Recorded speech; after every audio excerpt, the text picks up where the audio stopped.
All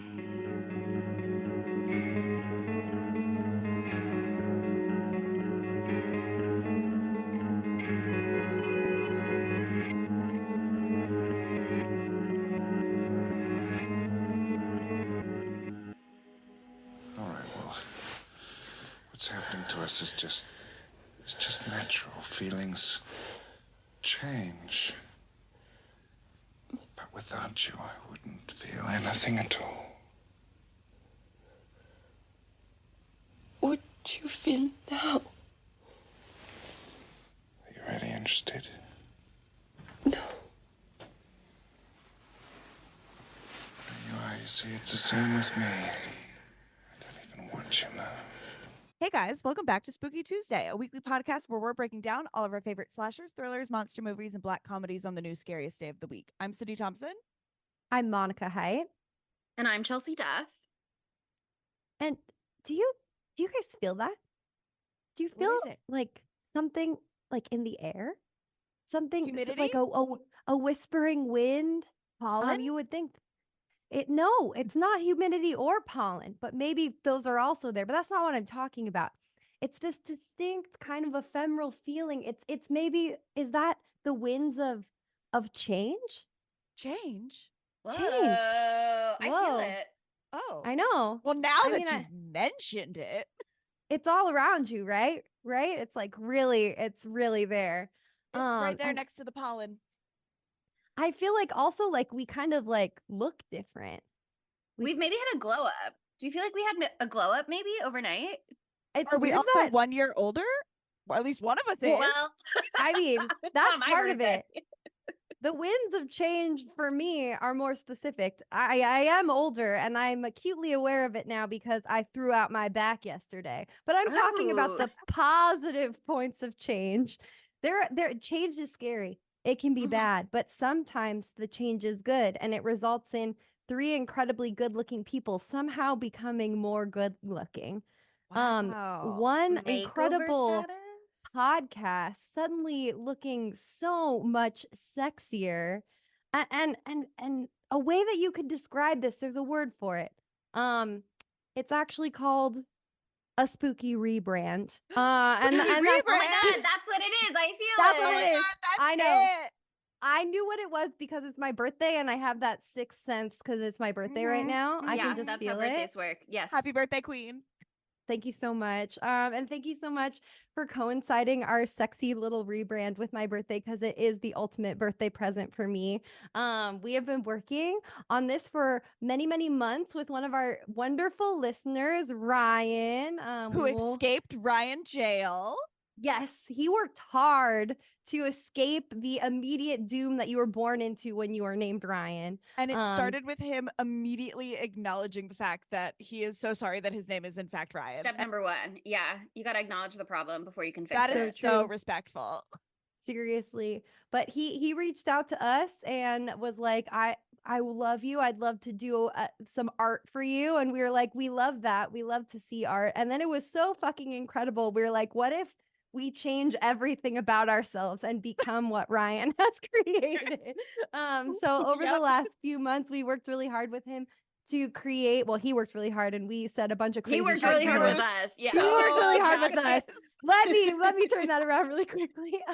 And he created this brand spanking new art for us. And we really, really love it. We loved our old art too. Shouts out to our old art. Mwah, we kiss you and we say ta-ta for now. But now we look different. And I'm holding baby Black Phillip in my hands in the art. I don't know if you noticed that. It's a thing I really like. And also I have a jaunty little necktie. So Ryan knows me so well. He's like, Monica would wear a jaunty little necktie. But along with our rebrand comes more exciting things. We are doing merchandise for the very first time, and we will have 3 sexy items for you to choose from. I mean, it's already up. You can already buy it right now.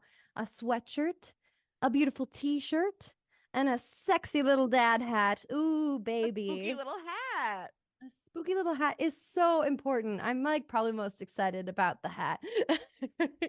But yeah, We're really excited to have this merch available for a limited time only, just for a few weeks, 2 weeks. I'm gonna Sydney edit here. It's a spooky Tuesdays, okay? It's a spooky Tuesdays Tuesdays. merch style. Yeah.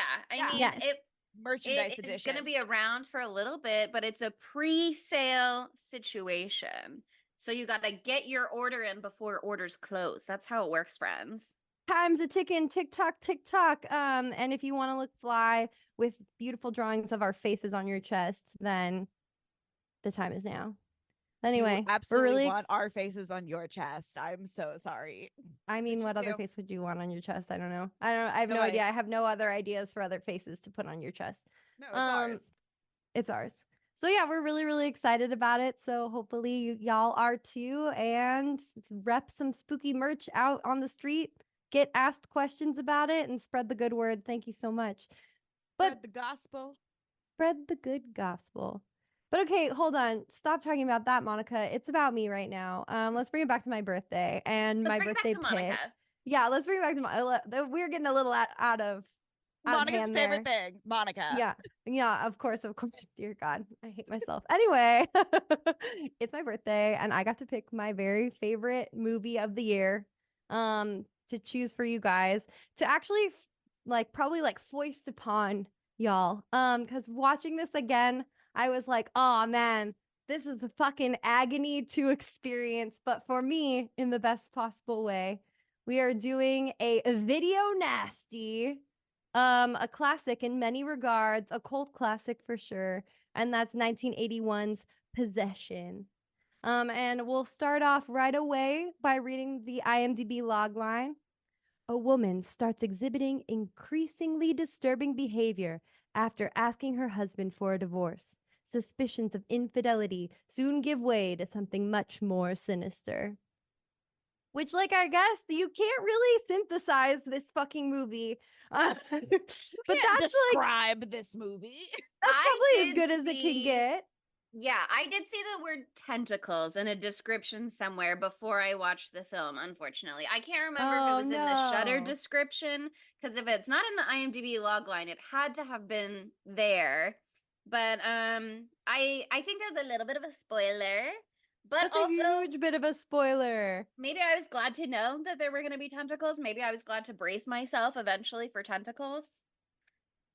I mean, it's sometimes bad to have tentacles come at you unawares. Yeah. You want I to be love- prepared for that. Oh, I bet you love.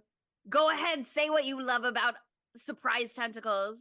Oh, I was gonna say I love that this movie is non-hentai, but has tentacles. And yet, Did this create hentai? I meant to do a No, Google search of hentai that. is- there's no way hentai is very, very old Old. in That's true. It's the as old tentacle as thing. time. Have you This seen was the first The Handmaiden? exposure Been of around since the Europeans. birth. The This is the- Handmaiden is like that goes way back, baby. That's true. That's true. Well, okay, before we get too far into the episode, I want to introduce a very quick special guest appearance right now. So I'd like to welcome to the stage Mr. Adam Drown, my boyfriend. Yay, Adam! Adam, Yay! fanfare. Apparently there can only be 3 people on screen at once because Sydney left the second that She Adam fled. Booted. She fled. entered. She fled the scene. They can't look at each other. They have beef. Oh, she's back. Oh. Oh, Adam okay. and I are in a fight. Adam's- Actually, I'm Oh. disgusted. He had to duck out. He Now had to duck he's out of the gone. frame. Get back in here. Hold on.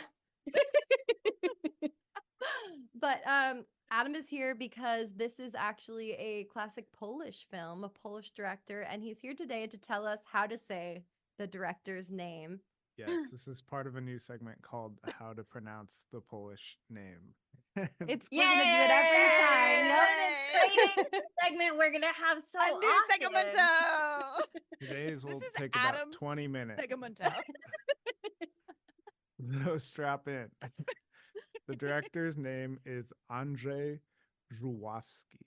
Wow, actually really Ooh, glad that you're there. Żuławski. Andrzej say it again. Żuławski. Żuławski. It's missing, like the letters on IMDb are not the Polish letters, but they have some accents that would help. Adam, you include should that. file a complaint with IMDb Say, You should. actually, this is wrong. This is not representative of my culture. How dare I'm you? on it. And as an unknown Polish man, you've heard of this director, right? I have. He did a sci-fi movie that I really wanted to watch that's like really legendary and influential called On the Silver Globe. And apparently there's nothing like it anywhere, and it was never even finished. Yeah, which is Which- part of 'cause the he got story banned, for right? possession. Yeah. Yeah, Yeah. he was He got making banned from Poland. Which is the story of a lot of Polish directors, actually. So, like, They're very that's why strict. the infamous Polanski was like in France, and others, or a lot of them went to France or the UK or the US. Yeah, So, and I think that's where our friend here, say his name one more time. Andre. Andre. I'm just gonna say that, okay, because I don't want to offend you. Yeah, I think that's where he went as well, right? Yep. So thank you for coming in and saying that to us. We won't Got it. say it his last name out loud again because I feel like Żuławski. How was that? Żuławski. Żuławski. The W is a V Okay. in Polish. Got it. So, Got anyway, it. I'll Got say it. goodbye for now. Do widzenia. Oh, love you, baby. Ooh. Thank you for being here today. Adam, say bye, Spooky Tuesday merch in Polish. Wait, come back. Put this back in. Say that again, Sydney. Adam, say bye, Spooky Tuesday merch in Polish. Bye, like give us your money. Give us your money. You don't have to Not say like Spooky goodbye. Tuesday in Polish if that's too hard. You could just say, Kup nasze rzeczy na internecie. yeah. You heard the man. You heard the it here man. first. Thanks, baby. And I trust that he said exactly what we told him to. If he said a slur, I'm really sorry. I haven't learned Polish yet. But yeah, I think it's really cool. I've honestly only seen two. I don't know if I've only seen two Polish films. I've only seen two Polish horror movies. One was this movie, and then I also saw Lure, which is the musical fucking mermaid horror movie that I told you all about. It's fucking Yeah, wild. you mentioned. It's a hoot and a half. But yeah, it's really interesting because the director's Polish identity is actually a huge part of like the whole inspiration for this movie. Like Adam was saying, he'd done two big movies in the past. One of them was the sci-fi movie that Adam just mentioned, and they like shut down production. The Polish government like shut down production in the midst of creating it. And his earlier film was banned in the country as well. And so he really felt that he could not be his creative self in Poland, and he literally was sanctioned. He like could not create anymore in Poland. That movie that Adam's talking about didn't end up being ever completely finished, and when it did even come out, it was in 1988. And so he was filming it like probably in the 70s if this movie came out in 81. So yeah, it's really interesting because this movie, as we've already discussed with the little intro, is about a marriage falling apart, and it's inspired by Andre's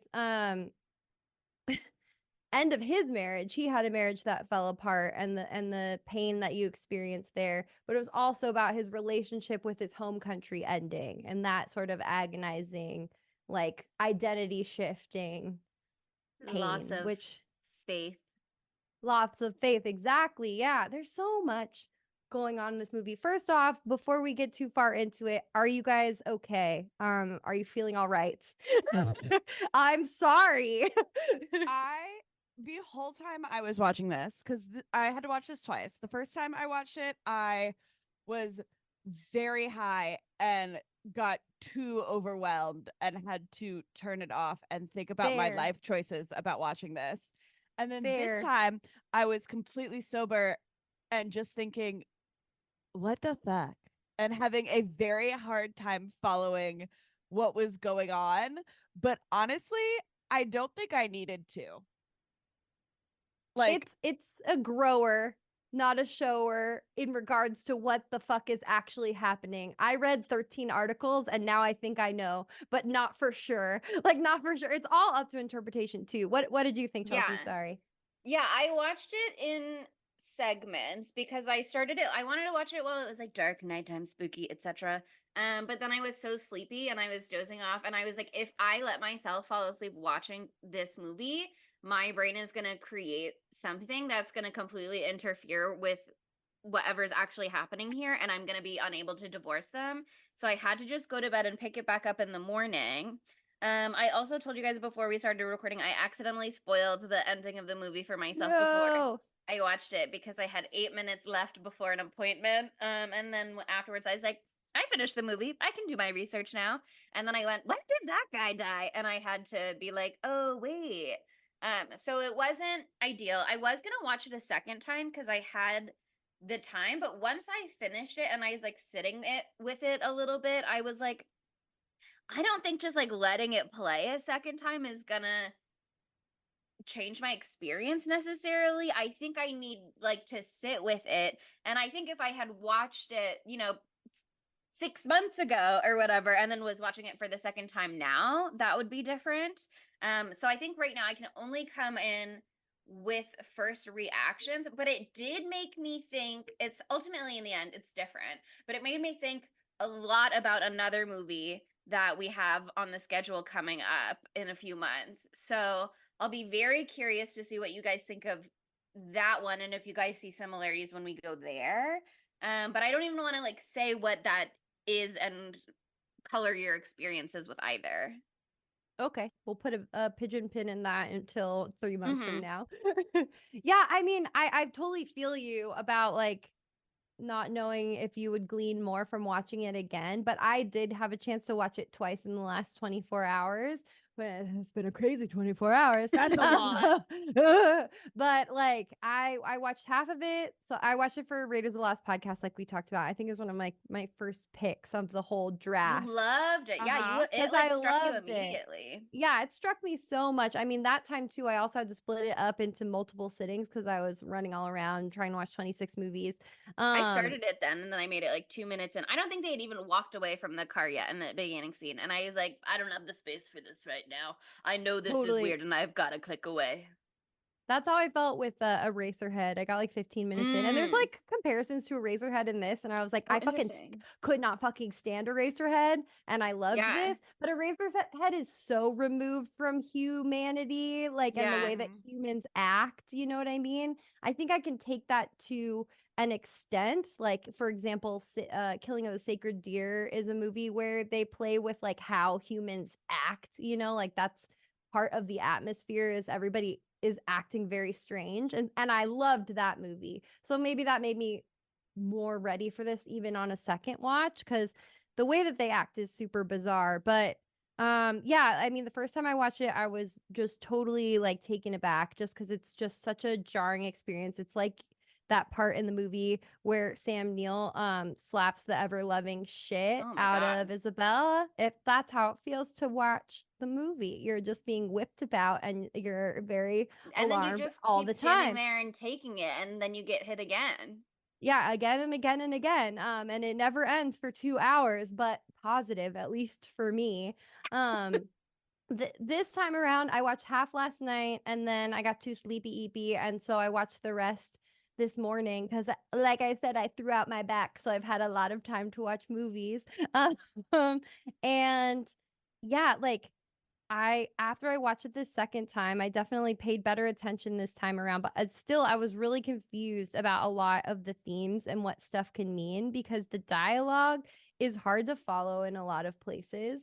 And then I read 13 articles with everybody else's different takes on it, and then I watched it again with that in mind, and I could Synthesized. understand what people were saying more with those ideas. I mean, I don't think it's something you can just understand right off the bat, unless you have a beautiful mind. I bet probably Adam could, because he watched I'm Thinking of Ending Things and understood it immediately, and I don't understand how he fucking if you've seen that movie and you like James, who's a fucking rocket scientist who was my ex-roommate, had no fucking clue. Adam knew immediately. I was like, fuck you, how dare you. So he might get it right away, but like there's a lot going on. There's a lot of themes going on, and I don't know. I think it's open to interpretation in a way where you can take it wherever, as far as you want to go. And like for me, for example, there's a lot of themes of like religion in this movie and I don't really know, like I'll say from the start, I really don't know what to say about that whole aspect of the movie about like faith in God. That gets brought up a lot, but there's other interpretations of it. I mean, that's obviously part of it no matter what, but there's other interpretations of it that aren't specifically like focused on that. And I preferred those because there's just easier for me to grasp as a not super like religious person myself. I couldn't really go there and get it. But like just from the very beginning, this movie, one of the things that really struck me about it um is the way that it looks. I remember I'm an idiot. Let me just say that to be clear. It took me a really long time first time I saw this movie to understand where it was taking place. I was like, I know we're in Europe, but I didn't know what Berlin looked like before the wall came down. So Yeah, I that was like before our time. yeah, the wall, that's like the whole opening scene is the fucking wall and just like Berlin in general. And like the weird wall that's right next to her apartment, that's a fucking Berlin wall. Okay, there we go. That's something else that I learned upon second watch. But It's wild that it was just a literal wall. And then it's just right there, and people Yeah. are just like, I live right next to it, and then I just move about my day. yeah, like right where the Sebastian Strasse like apartment is, it's like literally in the middle of the street. Like Yeah. literally like only a little motorcycle can go down the rest of the street because the wall is there. Like that was crazy to see what it actually looked like. Because it's confusing because I knew it was a Polish director. I know that Isabelle Adjani, who is playing Anna in this movie, and also Helen, is that her name? Yeah. Yeah. Mhm. Who I could talk about her for 20 minutes. I know she's French, and so but they're And speaking obviously, English. Sam Neill is a And lovely American man. yeah. Actually, he could be something else, and I just know him as Is he American. British? You know when you discover that someone's secretly British? Oh, That happens I to me hate all when the that time. happens. I think he's American, though. Or when they're But I like didn't know secretly Buck from No, baby. 911 was He's British. Irish. He's fucking What? Irish. Whoa, He you fucking got Irish. me. He Wow. fucking got me. That was a Got gotcha. me. But I That knew was a there was gotcha. something maybe going on. I was suspicious. Okay, but also add him to the Irish hotties list because he is a babe in Yeah. this movie. Iowa Debris. Killian Murphy. Why did I just get scared? Murphy. Killian? It's Murphy. Yeah. You got it. You got Killian right, but you were scared about saying. I know, because I used to Murphy. call him Cillian, and then the first time you ever said Oh. Killian, I was like, what? So This is a classic. well, I learned his Neve name from Candle. Stephanie Meyer's little fan cast Oh, for yeah. James and Twilight, and so I had no idea who that bitch was in like 2008. Fair. I mean, okay, just so you know, if you go onto Sam Neill's IMDb, you'll immediately be informed that he's Irish or something because one of the compilation things, the first thing you see is him with fucking mutton chops. And yeah, that like really brings you to the fact that he's an Irish man. You're like, yep, this tracks, actually. Like we see it, we totally see it. But yeah, I knew the name Sam Neill. I knew that name, and I knew that he was a famous actor, obviously, that I had seen and stuff before. But he looks a lot different in this movie than he He's does. so skinny in this movie. He's so itty bitty. He's a little infant who was just born. He was born in 54. So what? He was like 30, less than 30 in this. Wait, Yeah. no, he wasn't born in 54. He moved to New Zealand in 54. Sorry, I was just trying to read really quickly his IMDb thing, and I'm not good at reading fast. He was still very young. But yeah, I mean, he's incredible in this.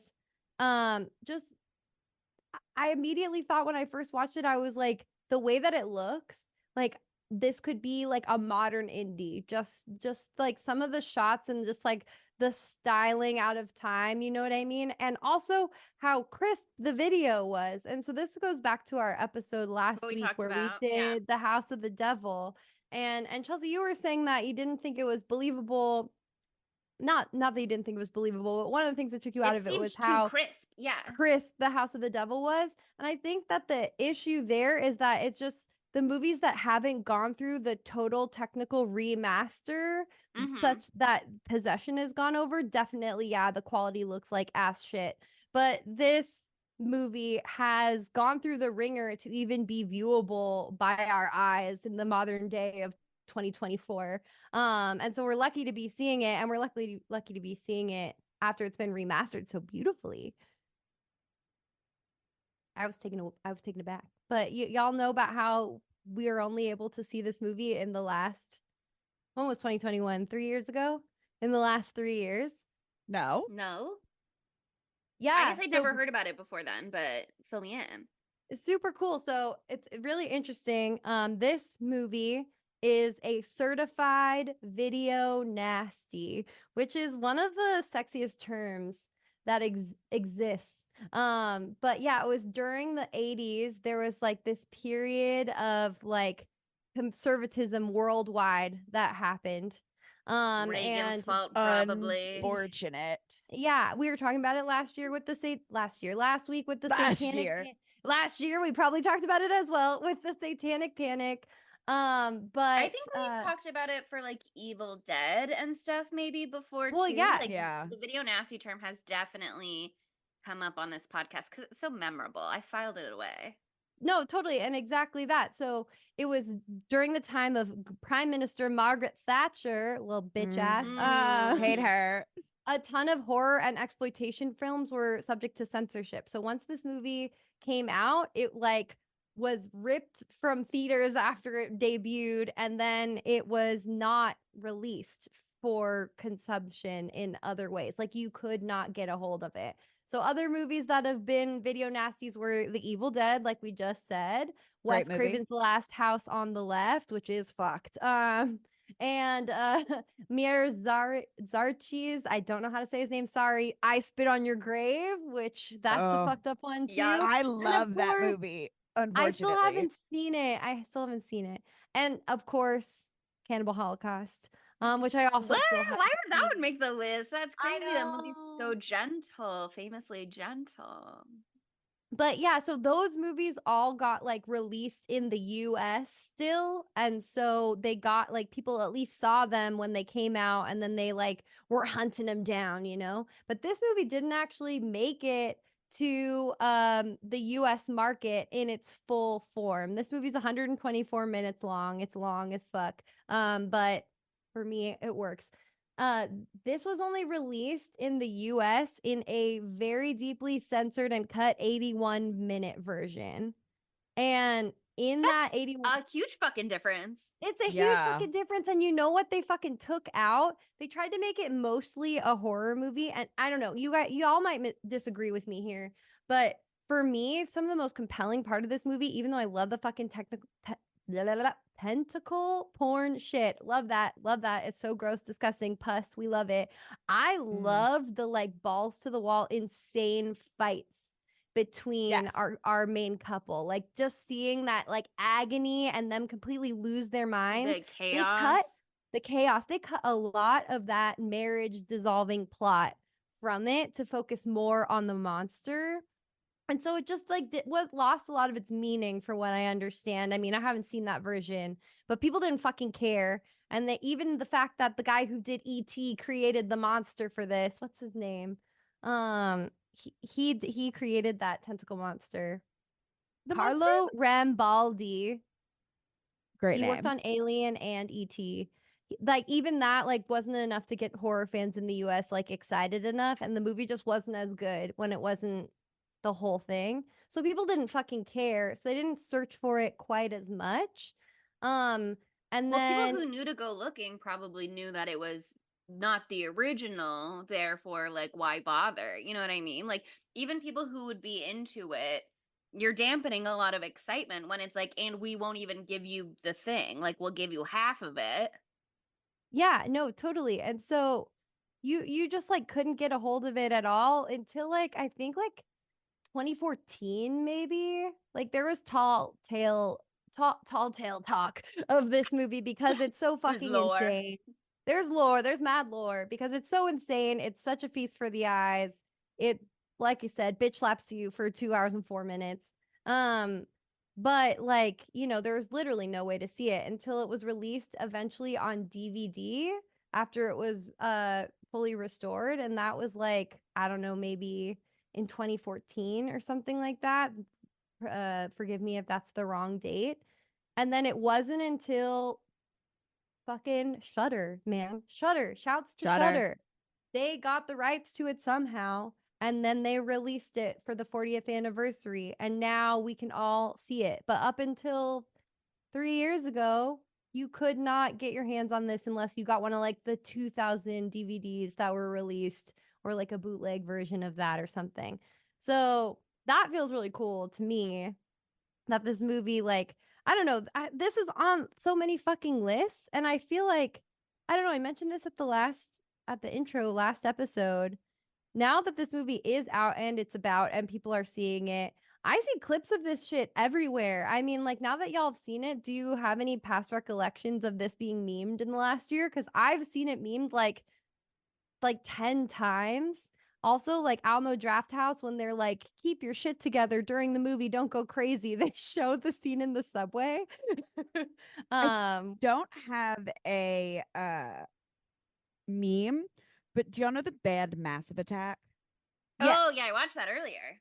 So they have a song called Voodoo in My Blood, and the music video for that song is like the subway scene, and it has Rosamund Pike in it.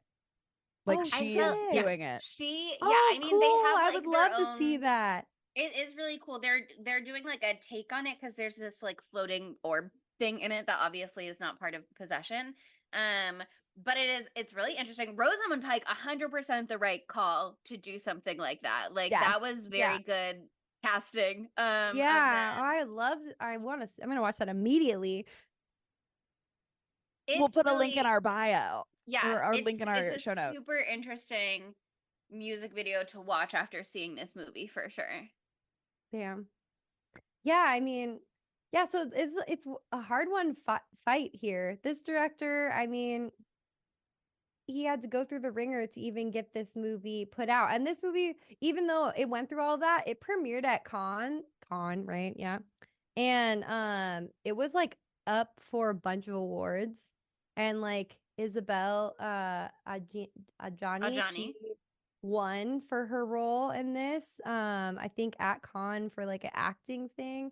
And then like there's been a whole bunch of other accolades that this movie has gone up for, but even with that, it was still totally inaccessible for years and years. So anyway, I feel lucky to be able to behold it because it's fucking insane. But yeah, I mean, it really is at its core just like about the utter agony of falling out of love with someone and how destructive that can be. And it is like, though an insane story, like it can be weirdly relatable at times. It's shockingly relatable for how fucking nuts it is. As somebody who has a disorganized attachment style, like, if you ever want to know what's happening in my brain at any given time when I'm like, do you hate me? Are you mad at me? Like, the slightest influx in your voice is different, I'm gonna block your number and run away, like blah blah blah blah blah. Like, this movie is what is going on in my head, unfortunately. And I'm then so to soothe sorry. myself, maybe there's tentacle porn. Who's to say? The tentacle porn is actually comforting to me when I'm feeling So upset. soothing. Yeah. The Well, I murder, mean- the tentacle porn are just coping mechanisms. The tentacles are making love to you all night when you run away to your hideout spot. Yeah. Yeah, sometimes when you're really upset, you just want to be held By a lot in of tentacles. all ways and have. I'm not going to say it. Never mind. But you know what she was gonna say. All filled. Anyway, Filled. moving on.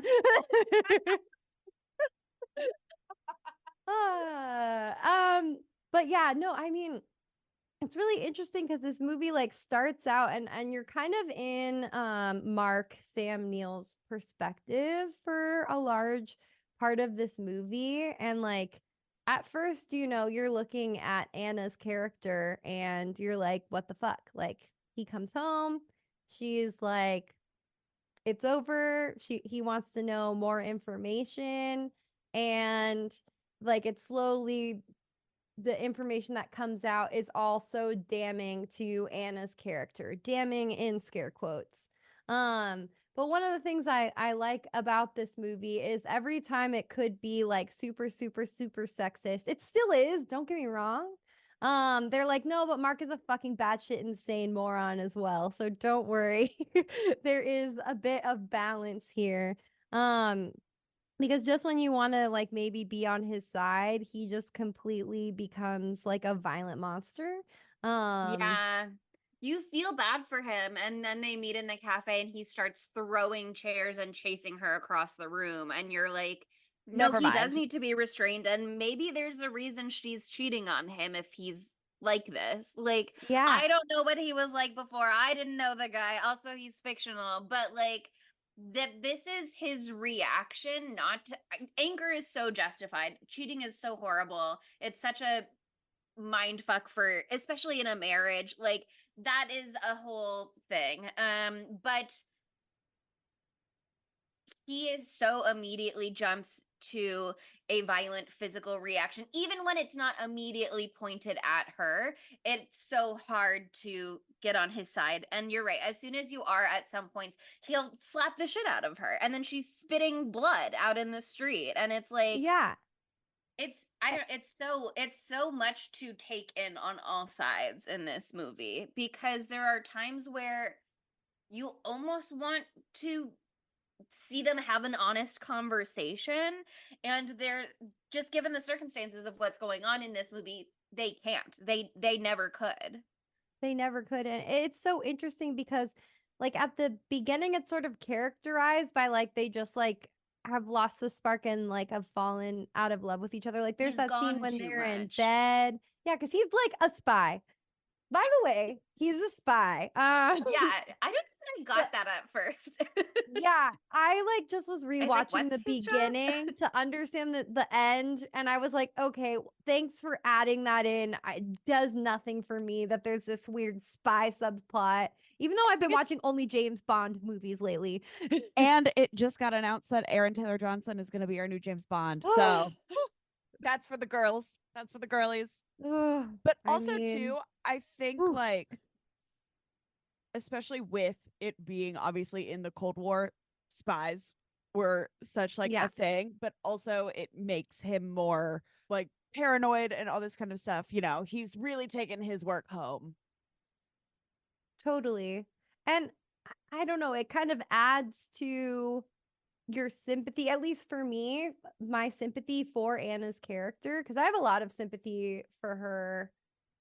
I love her. Anyway, she does bad things, but I love her. Because like, was he like embedded in was he like undercover, like embedded in some sort of like spy shit? Like he's been completely gone for at least a year, over a year. I don't know exactly how it works, but he's like completely out of their lives when he's out of there. So she's had a lot of space to completely degenerate into a horrid monster / find a new lover / that other thing that we'll get to later. So, you know, it's a really hard situation. And like in the midst of it, they have a fucking son. Yeah. Poor Whose name is Bob. His Bob. name is Bob. And That's it's so jarring to hear a small boy named Bob. I'm like, call him Bobby. Call him Robert. Call him Robbie. I- That's Bob. not his name. That- He's Bob. I hate it. I think that added to I mean, I don't know, it might just be different in Europe and what you call your kids, but the fact they didn't call him a cute diminutive.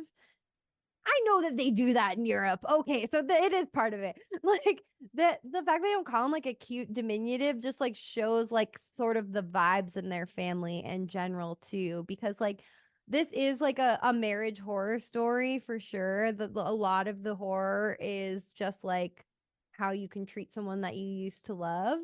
But also it's kind of a like cautionary tale of like maybe like really think hard before you have kids, because obviously that's not what either of them wanted. I think that's another theme in the movie is like, I mean, they both love Bob in the way that they can, but they are not willing at any point really to put Bob above their own like wants and desires. And obviously they're human people. They have to think of their own wants and desires as well. But like they literally like forget about him. He like, was literally all left alone the for 3 time. weeks in this I- film. I feel like it wasn't quite 3 weeks. Mark went on his bender for 3 weeks. That part was really scary when he couldn't talk because he was so fucked up, and he like when he was trying to talk on the phone, I was like, oh my god. And his beard looked good with the beard, but I'm glad he shaved it. But I think that she was gone for part of that time. I think the mom was there for part of that time. Anna was there for part of the time, but then when she disappeared, it coincided exactly with Margit breaking her leg. And so that's why he had to just be alone. That's another weird thing. This is all of the bad things to have in a relationship all at once. Why do they both have no friends outside of their own family, like outside of their nuclear family? This is a reminder to not lose yourself in your relationship. You should always have friends. Never give up your friends. Never give up your friends. Anna's only friend is Margit, or however you fucking say her name. And she wants to fuck Mark, which is weird. I don't understand what's going on there. I don't understand that at all. That's another weird thing. There's so much sexual tension with them. Yeah, I mean, I think part of the whole thing that is difficult to grasp, especially on a first view, is like she says later on in the movie, I don't feel anything for anyone, or something like that, something to that effect. Yeah. And so it's easy once you've seen the whole movie to imagine that that was part of whatever transformation she's going through, and that might be in many ways the source of a lot of this conflict, because if you don't know what you're going through and you just stop feeling love for your husband without realizing at first it's generalized to everything in your life, it might be like, okay, I don't love my husband anymore. I'm lonely. He's not here. I want to find someone to be with. And then she starts only later to be like, I don't feel anything for anyone. And that's when all of her relationships are really dissolving, decaying, whatever you want to say. But it's so interesting to imagine you're like losing those ties that are what are the important things in life, and that like hold you to the people in your life, and you, how do you process that? You know what I mean? You don't know what's happening, and what do you hold on to? Yeah. I mean, I think one of the big things with Anna is loneliness. Like I was really interested in the color theory in this movie, just because like in the movie itself, everything's like really, really gray. Like everything Lots of is like grays. very, very muted. And some of that has to do with the fact that Berlin kind of looked like that at that time, apparently. And they weren't showing us the cool part of the wall that had all the murals. It was And the the other part graffiti. of the wall and the graffiti. Yeah, it wasn't that part. And like that was part of what the director said. Like he said that that's the colors of Berlin. Like there's like theoretically, this is a quote from him, like the theoretically blue is the color of separation, of despair, and of loneliness. And that goes back to many, many theories, but but he said, but I don't care about theories. Berlin is a town in which many things are blue or many things are yellow. And this blue yellow contrast is the contrast between the two apartments that the wife inhabits in the film. So a lot of that color was just happened to be based on what Berlin looked like. That was informed by the location that they chose. Like the fact that the train is yellow in Berlin. That's what's going on there. But like she is wearing that blue dress, and like blue does represent like despair and loneliness. And I think that her character is incredibly lonely because she's stuck between other expectations of men in her life of what her womanhood should look like.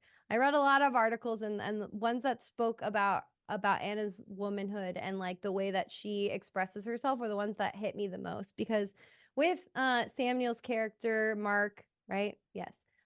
He like kind of, he's not around, but also like he expects her to be what Helen, that weird Yeah. doppelganger, which we'll get into the doppelganger, he wants her to be Helen, which is a doting wife who can The like perfect little manage domestic child support. rearing. Yeah, manage child rearing, manage his emotions, Wash the look dishes, beautiful finish and making happy. sausages.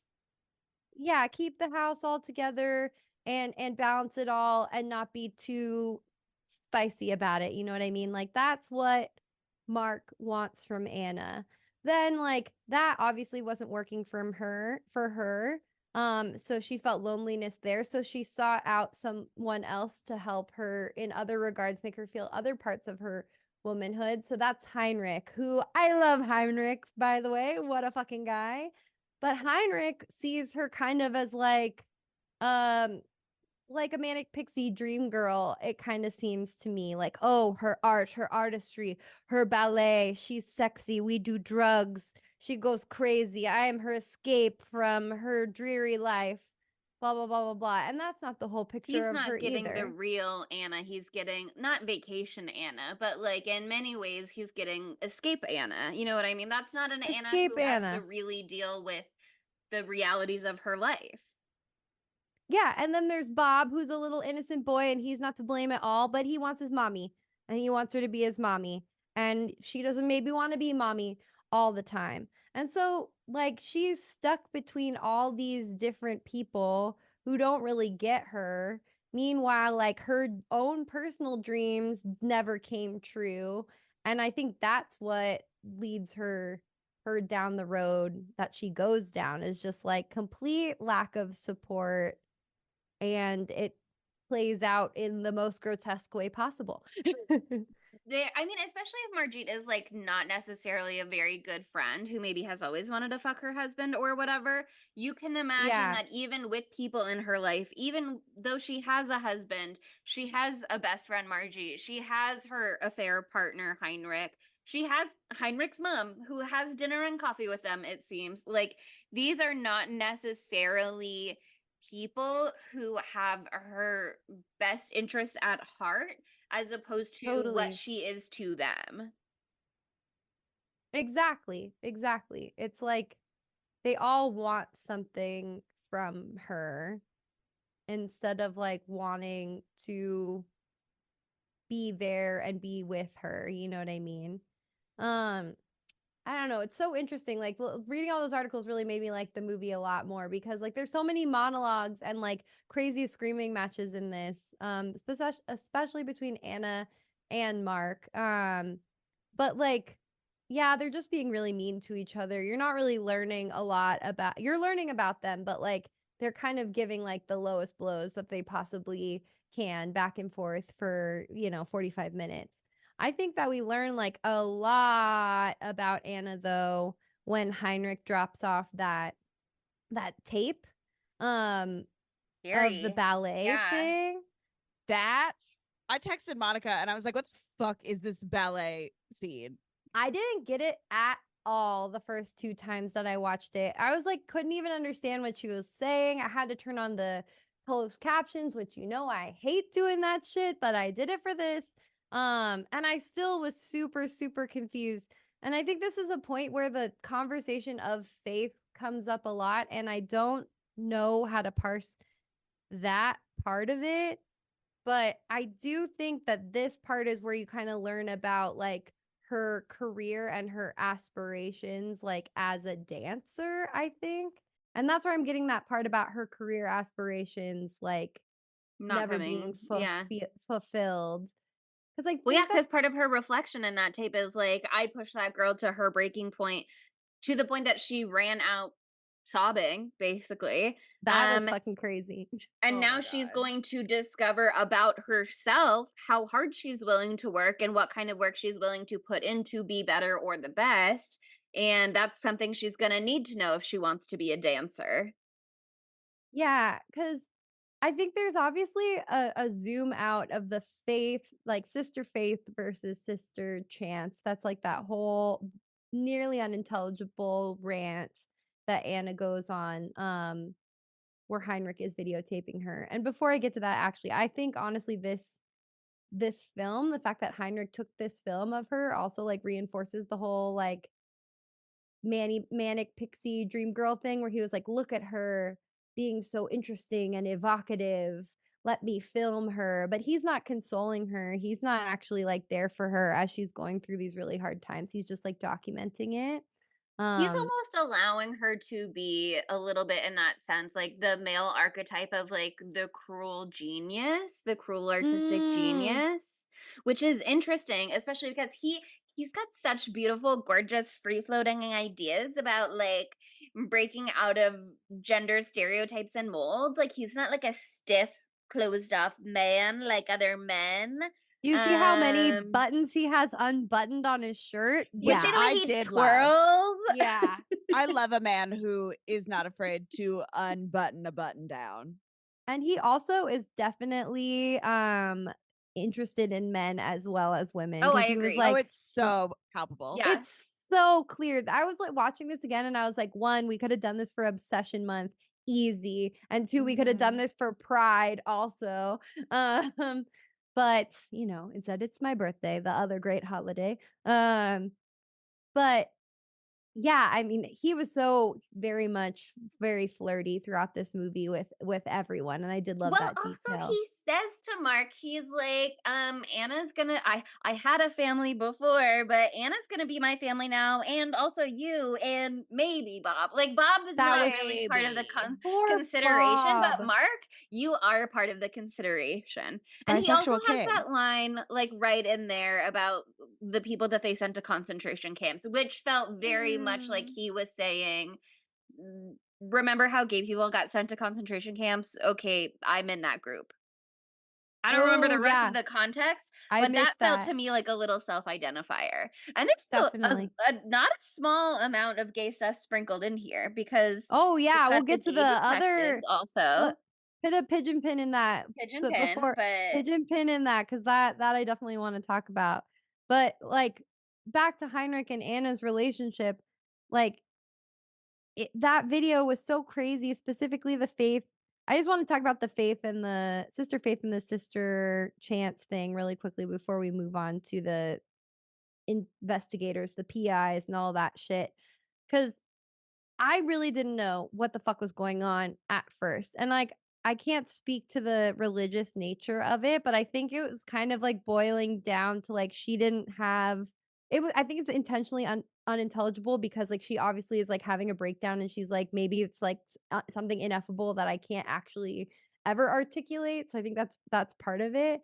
But I think she was saying like she didn't have enough faith in herself, and she also didn't like, and also the chance did not come up. Like the faith she needed in herself to like lead her to take the chance to be successful never came to pass. Like those two things never aligned and they seem to be like warring with each other. I mean, that's not exactly it, but that's luck part of was not how on her side. luck was not on her side and she didn't believe in herself. I like to And interpret the making faith, her own luck.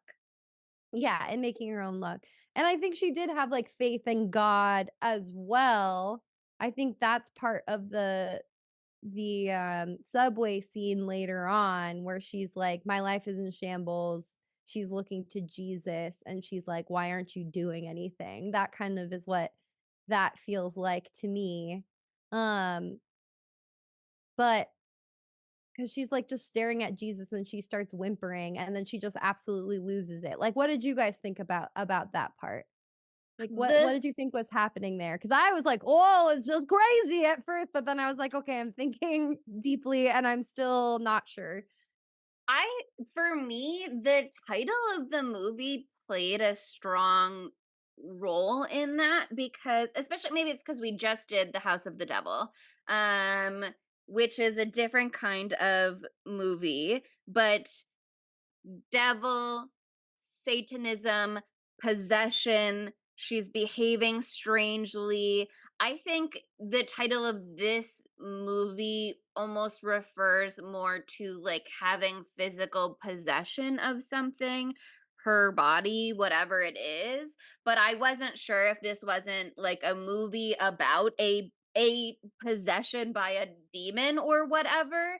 And so for her to have this whole extended, really long scene in the subway where she is barking and making strange noises and moaning and grunting and eventually like succumbing on the floor and having these fluids come out of her and the expelling it from her body in some way, and then she cuts to her in a church looking up at Jesus still whimpering. Like, I think that was the title of the movie combined with that. It was really hard for me to interpret that as anything other than sort of like this Catholic demon possession narrative, because that's like my cultural touchstones for trying Yeah. to figure out what was going on. I think in a second watch I would be able to like place it a little differently, but it was really hard to not knowing what kind of movie I was watching exactly. It was hard for me to meaningfully engage with the themes exactly, because I was like, well, they could be pulling the rug No, out from under totally. me at the end of the movie. You know what I mean? Like, Well, they I might never think it's one give thing. you any kind of rug. You know what Mhm. I mean? Like Your it's one feet of are those movies. always not under you in this movie. Exactly, exactly. They never tell you what the fuck is going on. There's never any explanation, and that can be super fucking frustrating. We've talked about that a lot on the pod, but I like it in this regard because I don't love everything being like strictly Catholicism, demonic possession, all that shit. You know, I don't fuck with religious movies the most out of all of these Out of all movies, possible movies, out yeah. of all possible horror themes. You know what I mean? Like me with Like zombies. like I'm probably not gonna see Immaculate. Love you, Sydney Sweeney. But I'd see But First Omen. Me and Dad might go see First Omen. I want to see I'll First Omen see too. That one looks Immaculate good. when it's like on streaming, right? But like I don't know if Yeah, I want to go see it like When you're in home one night, you'll theaters. be like, yeah, why not? Why not? I love that girl. But that's something I think is a strong point in this movie because it's so insane.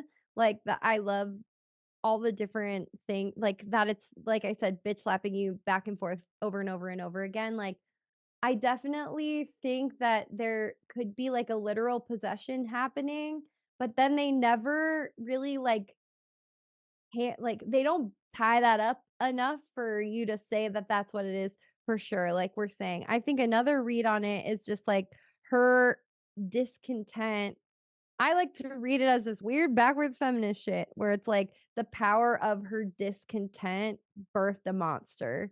Like she was like so possessed by like everything going wrong in her life that she just had a complete break from reality and she The physical created manifestation of, yeah, she yeah.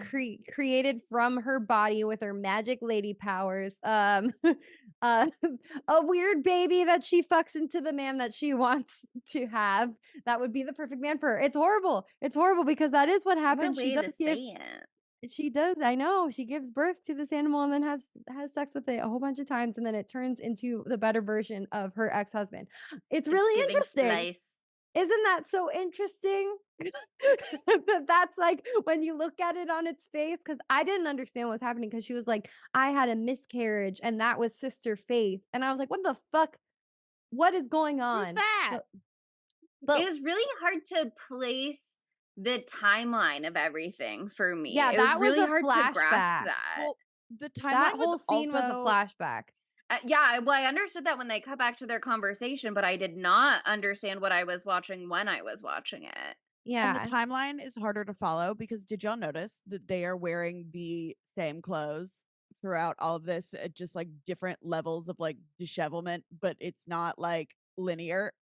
Almost, almost. I thought that at first too, but I noticed that the necklines change on her dress. So she does change dresses like a couple of times throughout the movies. For the beginning part, it's the same one and she's looking grosser and grosser and grosser. But then it switches to a different dress because the neckline's different and it's got like long sleeves. And then later on, she has one that's got like a plunging neckline, but they all have those fucking buttons on the back, Buttons. which is like the most annoying way to have a dress ever. Like you cannot get dressed in that shit without someone there. So that's like another way to show that like she's on her own because the dress is never buttoned up again throughout the rest of the movie. So that I thought was a cool little taste. And the reason I'm wearing this suit today, that was inspired by Sam Neill, aka Mark's blue suit he wears for 3 weeks and gets disgusting, and you see the sweat through the back of the suit jacket. Ugh.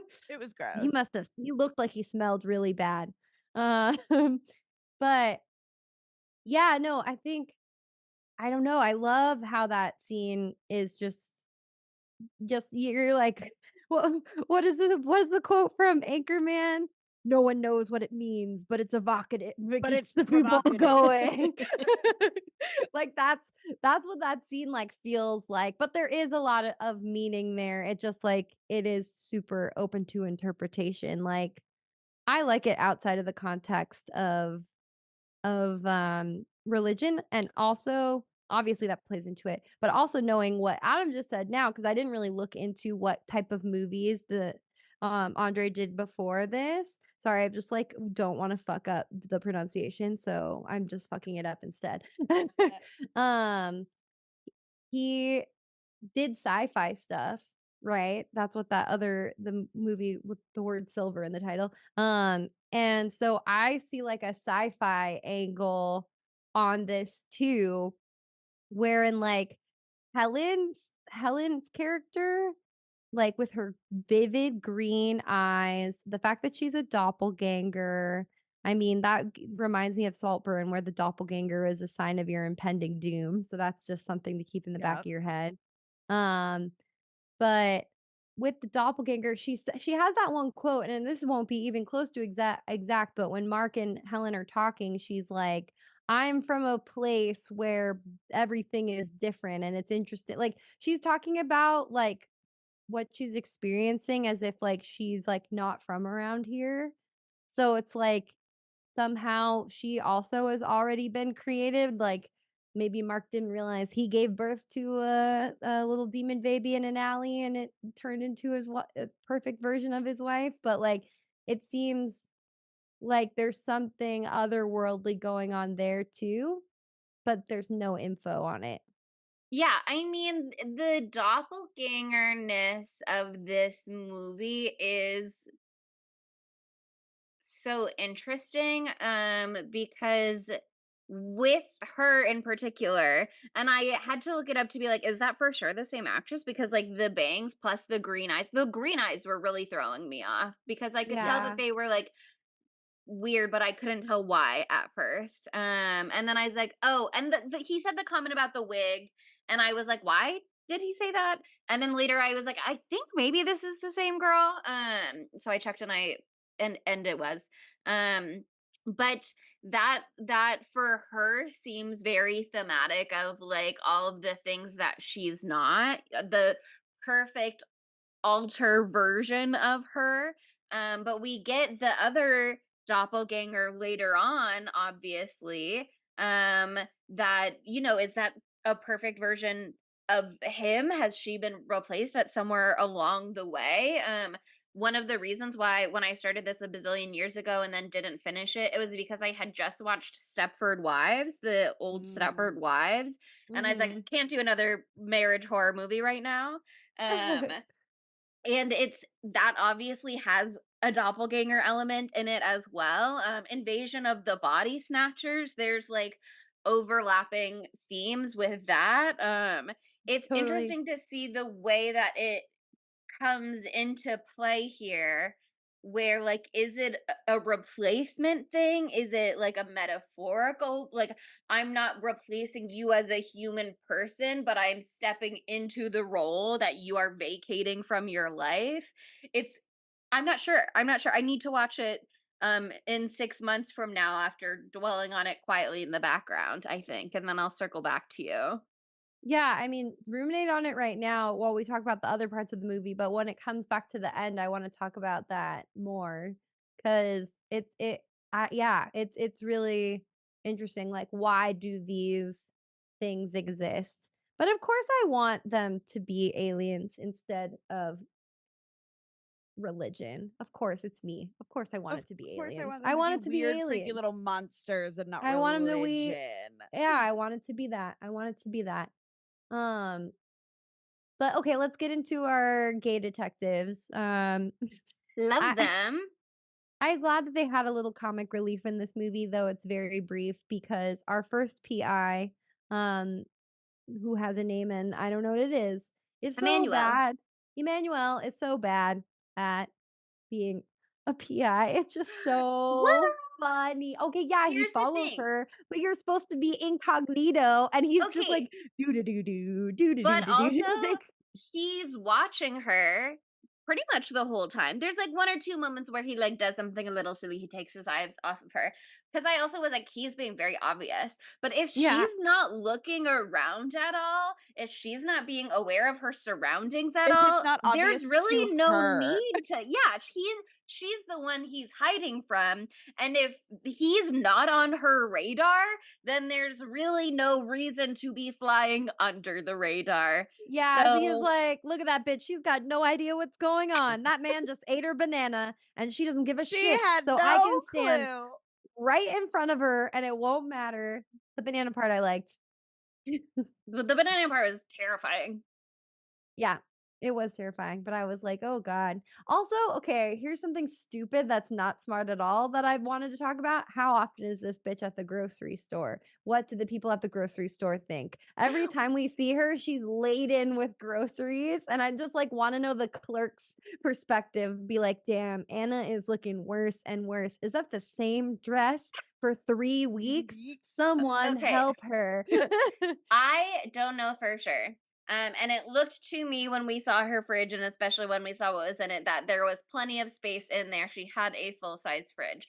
But I do remember discourse from the year 2020 when everybody was at home, and the only thing you could maybe do was go to the grocery store, was that in parts of Europe, at least, culturally speaking, it's not really like you go to the grocery store and you buy everything that you need for a week or Oh, 2 yeah. weeks. It's kind of Fair, like you fair, go fair. each day and get what you need. Yeah, you just get, like, little things if you need Yeah. it, yeah. And you Which is have what I they like to do generally like too. fridges are smaller, and they just Yeah. like you decide what you're going to cook for dinner that night, you go get it. Okay, I that's a can't good explanation. grocery shop for like more than 2 days because food will just rot in my food because I will forget that it exists. It I've needs to been be getting top of the a mind, very freshly lot purchased. better at not wasting food in the last, like, 2 months for the very first time, and very excited about it, Good for 'cause you, I Queen. was we would do the thing where you, like, whenever you cook, it's, like, something very fancy that needs 25,000 ingredients you'll Ingredients. never use again, like, "Oh, now I need to use the other parsnip tomorrow." I'm not gonna do that, you know what I mean? But we're Recipes that have leftover parsnips in it. Yep, we still have some parsnips in the fridge, those need to go. You can make Anyway, parsnip chips. They're actually pretty good. ooh, I love a parsnip. They're honestly Mhm. really delicious. Did you You're know that it's welcome. the root of the parsley? I didn't know that until recently. Oh, Oh, that's Yeah, cute. that makes sense. isn't that cute? Parsnip, Also, parsley. Their cel names, it's cel like Pokemon. exactly. Also, celeric root. Celery has a root thing like that too, and it's also good. We learned a lot about root vegetables this week. And I like that the tops and the bottoms are both edible. But anyway, we're talking about a movie that's not about parsnips. I thought that the reveal of the monster was really exciting and fun. And I specifically really enjoyed the way that Anna is acting when Emmanuel first enters the room because she's confronted by like we already know things are going batshit. She's already cut her neck with a fucking carving knife. I'm so scared of Electric carving knife. Yeah, that shit Terrifying. would hurt. And then when he was doing it to himself later to be like, does it hurt? What's it feel like? That was terrifying too. they're like, so yes, of they're course so it sick hurts. with it.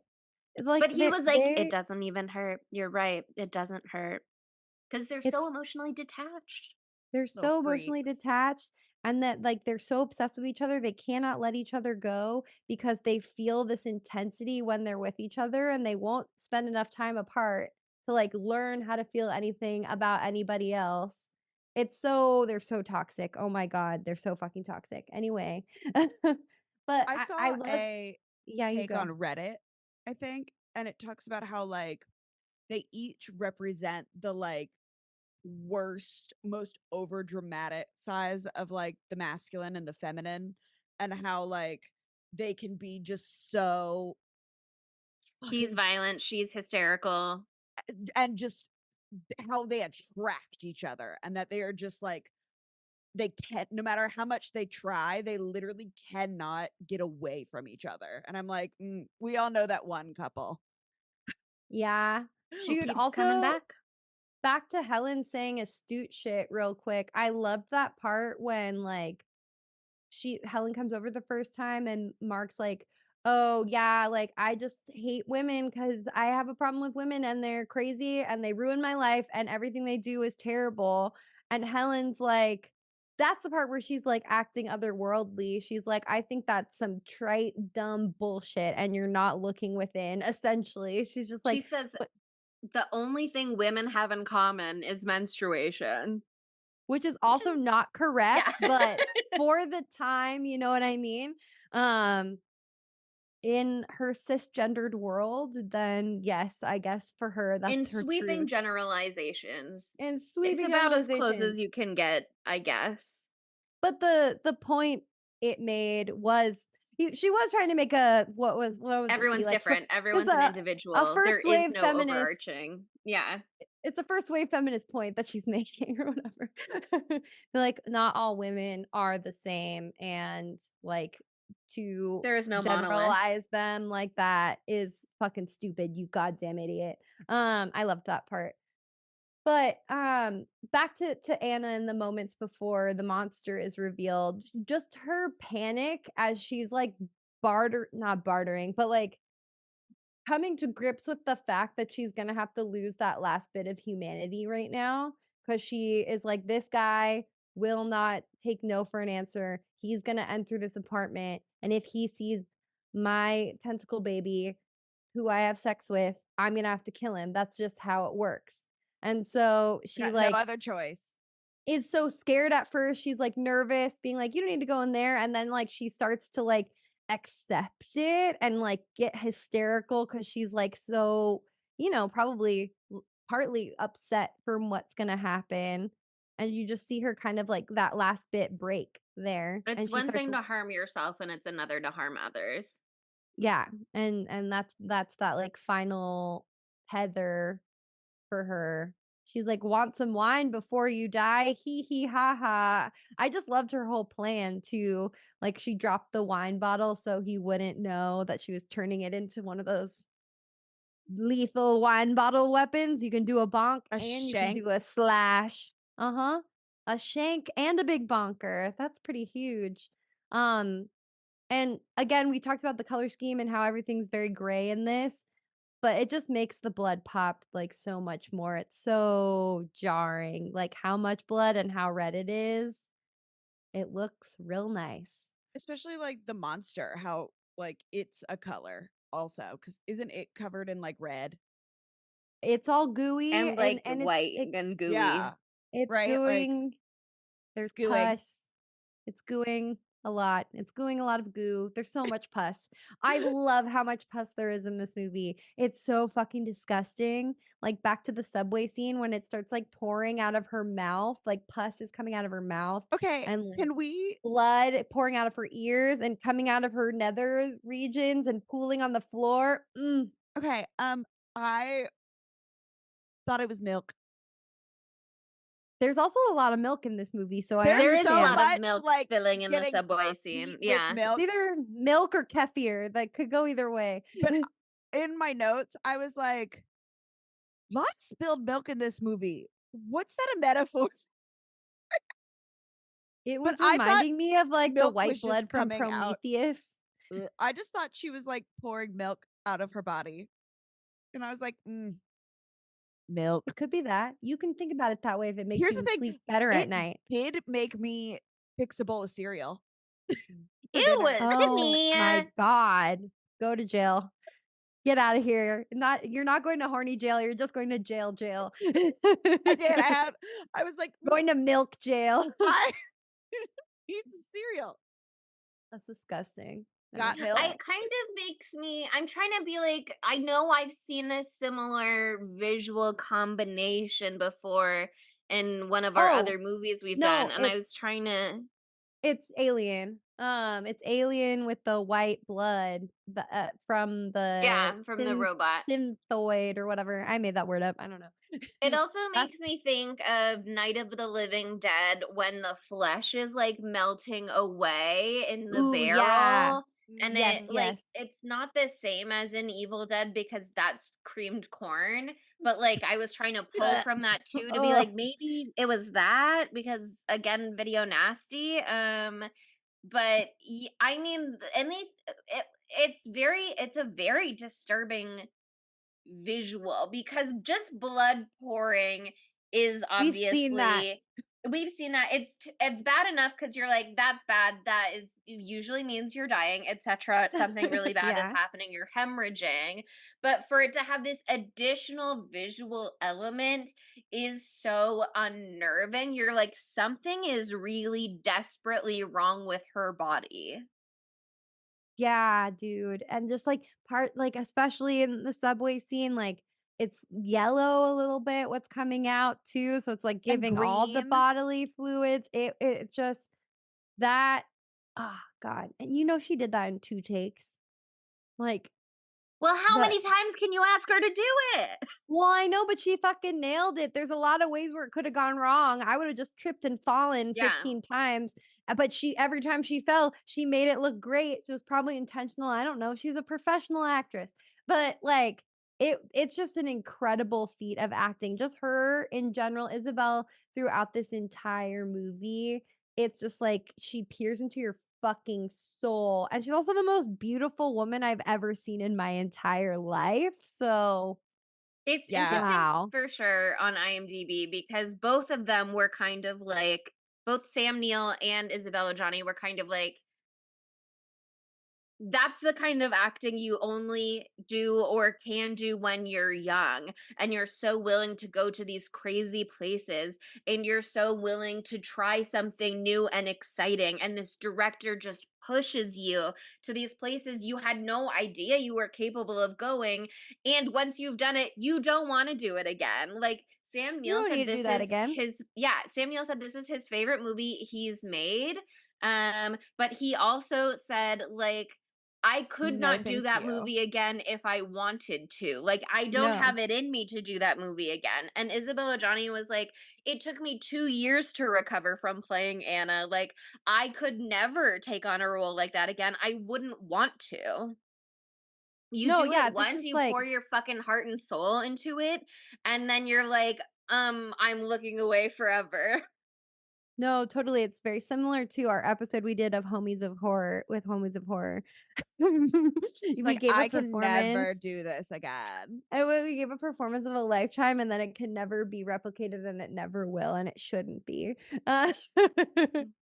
But no, yeah, it's something that makes this movie so special because it really like makes you as a viewer feel like you're on the edge of something because it's just so like so many articles that I read, so many takes, especially I think Isabelle said exactly this at one point. Like it feels like something that you shouldn't see. It feels like something where they should have turned the camera away hours ago, minutes ago. Each scene goes on a bit longer than you feel like it should, and they feel like you're intruding on this couple's downfall. And I love that it makes the viewer so uncomfortable, you know? It's It looks agonizing like to watch. it looks Positive. like a very real breakdown of mental stability for Yes. Yeah. someone, where someone is completely just unable to engage with the world around them anymore the way that you're expected to and the way that most people do. And that's part of why it feels so perverse for things to go on so long, because it's like the filming it, there is an implied other person there controlling the camera. And it's like watching this kind of movie, you know that there's no camera person in the scene. It's not a found footage movie. This No. is not the tape that Heinrich sent, you know what I mean? We're seeing her alone, but seeing the scene extend for so long, it feels like you want to take the crew and be like, someone help her. Like, stop just filming it. Like, stop just recording it. Like, step in. You're there with her. Help her. No, seriously, the performance is so real in that way. And also, like, there's a kid in this getting lost in the background at all times. Like, the fact that, like, you don't see him for, like, a long time, and then all of a sudden, like, he's just there. You're like, He's oh shit, I forgot about this kid, just like his parents have. exactly. I mean, he's the real, like, oh my God, I almost said the real villain of this movie. You know, Bob is actually Bob is Bob the is problem, I think, we should probably. we should probably blame Bob. No, All poor Bob's fault, Bob. actually. Bob, oh my God. Also, there's some takes that I read where like there's this, you forget about him, but he's in the bath a lot of the time during these shots, and he's holding his breath and he wants to be under the water, and that's like sort of like World apparently record tub diver. in child psychology, it's like a sign of them wishing to return to the womb, which, you know, makes a lot of sense because it was a lot safer in there than what he's experiencing out here. Poor Yeah, baby. nobody wants to be out of the womb. We didn't sign up for this. Get back in the womb. But yeah, back to our cutie gay detectives real quick before we get to everything else. I did think that the emotional performance by the other PI, what's his name? No one knows. Not Emmanuel. Emmanuel's boyfriend. Emmanuel's boyfriend. That scene was so intense too, where like you're like, what's going on between Mark and this man right now? They're like holding hands, but it's like Emmanuel's boyfriend being like, that is my lover, and You're I need scared about your lover, and I'm scared about my lover. yeah, and I like need you to play along with me so we can make sure we both get what we want. We both see the people that we love come back, even though Mark is kind of in a like I love Helen now thing. But yeah, that it was just so sad in those little moments that we see with that man when he finds Emmanuel and he's so gutted for those 5 seconds. And something that's really interesting too is like I don't really know what this monster can do. Like it kind of has a thrall with people though, where it makes them go like a little bit crazy um for like 5 seconds. Like not so much with Emmanuel, but with Emmanuel's boyfriend, he like goes like, like for a second, and then he attacks, and like most of that is his like emotional response to the loss of his partner. But then later when Heinrich comes around, like when he first sees the monster, he like goes blind, question mark, for a second there.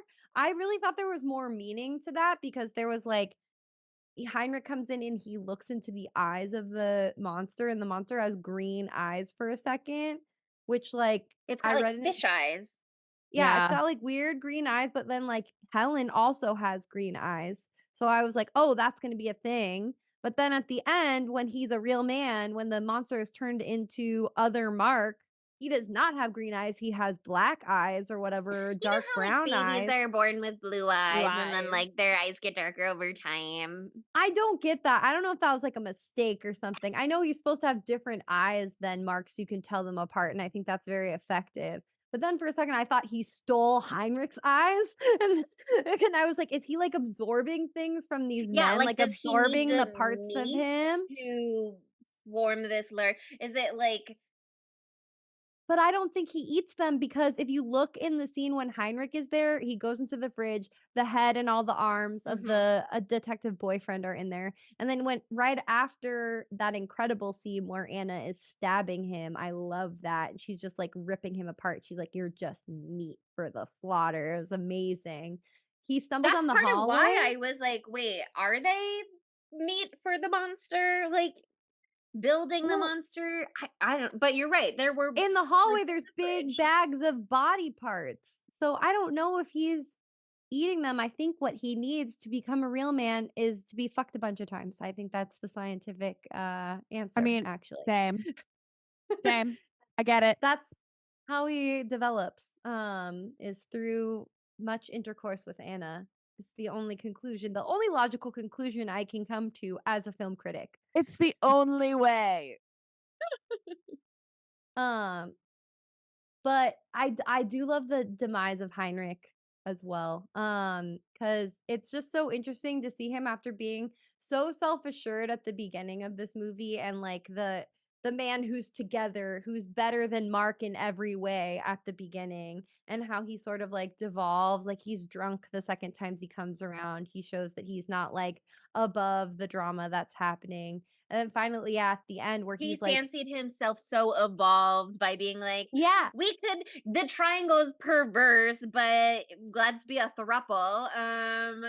He's like, I'm above these disputes. I just want to work out our custody exchange for Anna. But when he learns that there's like additional elements, it's not just the husband he already knew about and was like taking her away from. He's like, now I'm sweating it. Now I'm questioning myself. I'm questioning her. I'm questioning what we had. I have to go there. I have to bring flowers to seduce her, but also I have to force myself on her and not give her yes, the like choice, because my sexuality is so overpowering that how could she possibly resist it? And see, look, she's giving in because I'm irresistible, and blah. How big could she bluff. not?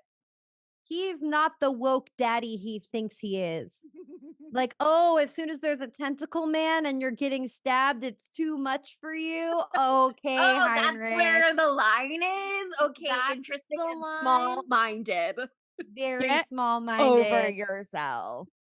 Sorry, he's literally like, rape is on the table, but you stabbing me is not. I don't know. I feel like that's a too fair. far. I feel like you're allowed to stab someone after that happens. The But mom is like, I thought about it. I questioned what's wrong. Stealing someone's wife, I guess that's bad. Hurting a child, I guess that's bad. Rape doesn't make the list. That one's okay in our house. that Rape's one still in our fine. house. Well, I mean, that mom is such a mom, not a mama's boy, the opposite. She loves Boy her mom? son. Boy mom. She's like, I have to go along with anything he does because I love him and he's the best and he's the That's light of my my son. life. That's my son, and I'm proud of him. That one's mine. He's got family in Cincinnati and I don't think about them. Don't we all have family in Cincinnati? I kind of do. I lived there for 7 years. 7 long years locked up in Ohio. See, Adam's from Ohio, or he was born there. How about this? Here are some thoughts that I have. They immediately left my mind the second I said that. Wow, that was really shocking how quickly it. See, in my older age, it's going. The mind's Who's going. to say what those thoughts were? God Not me. damn it.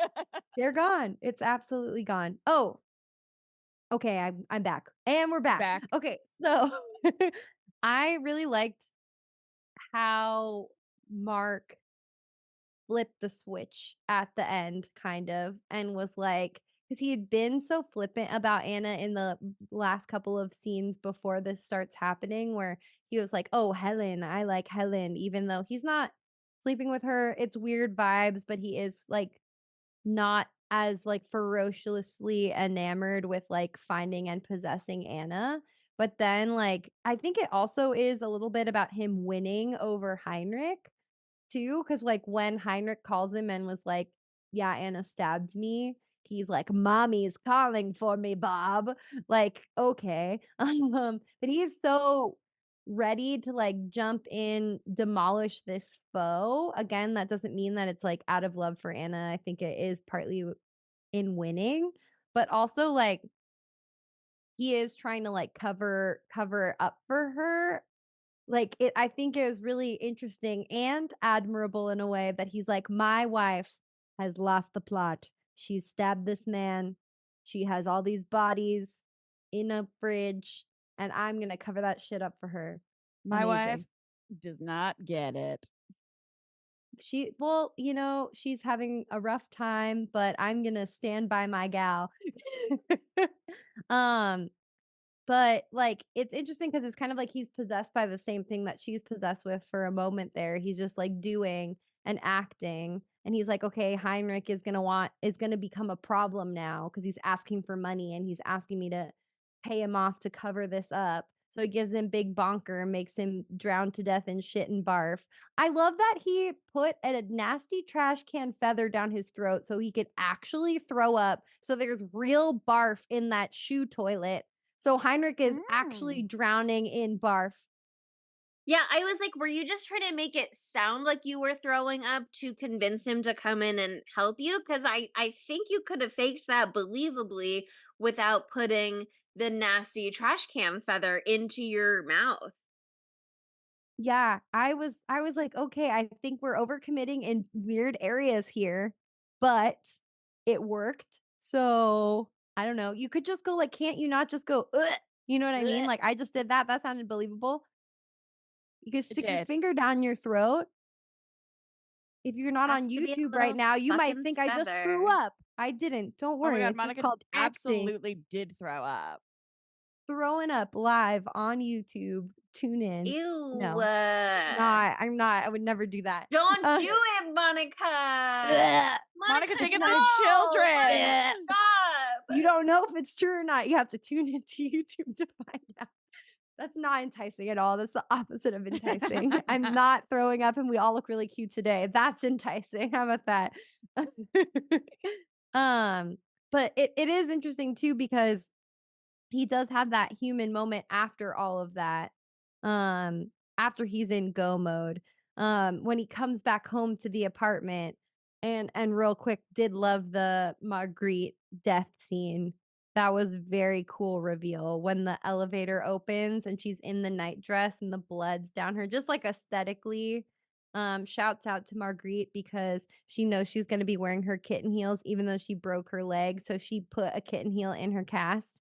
That's a slay. So smart.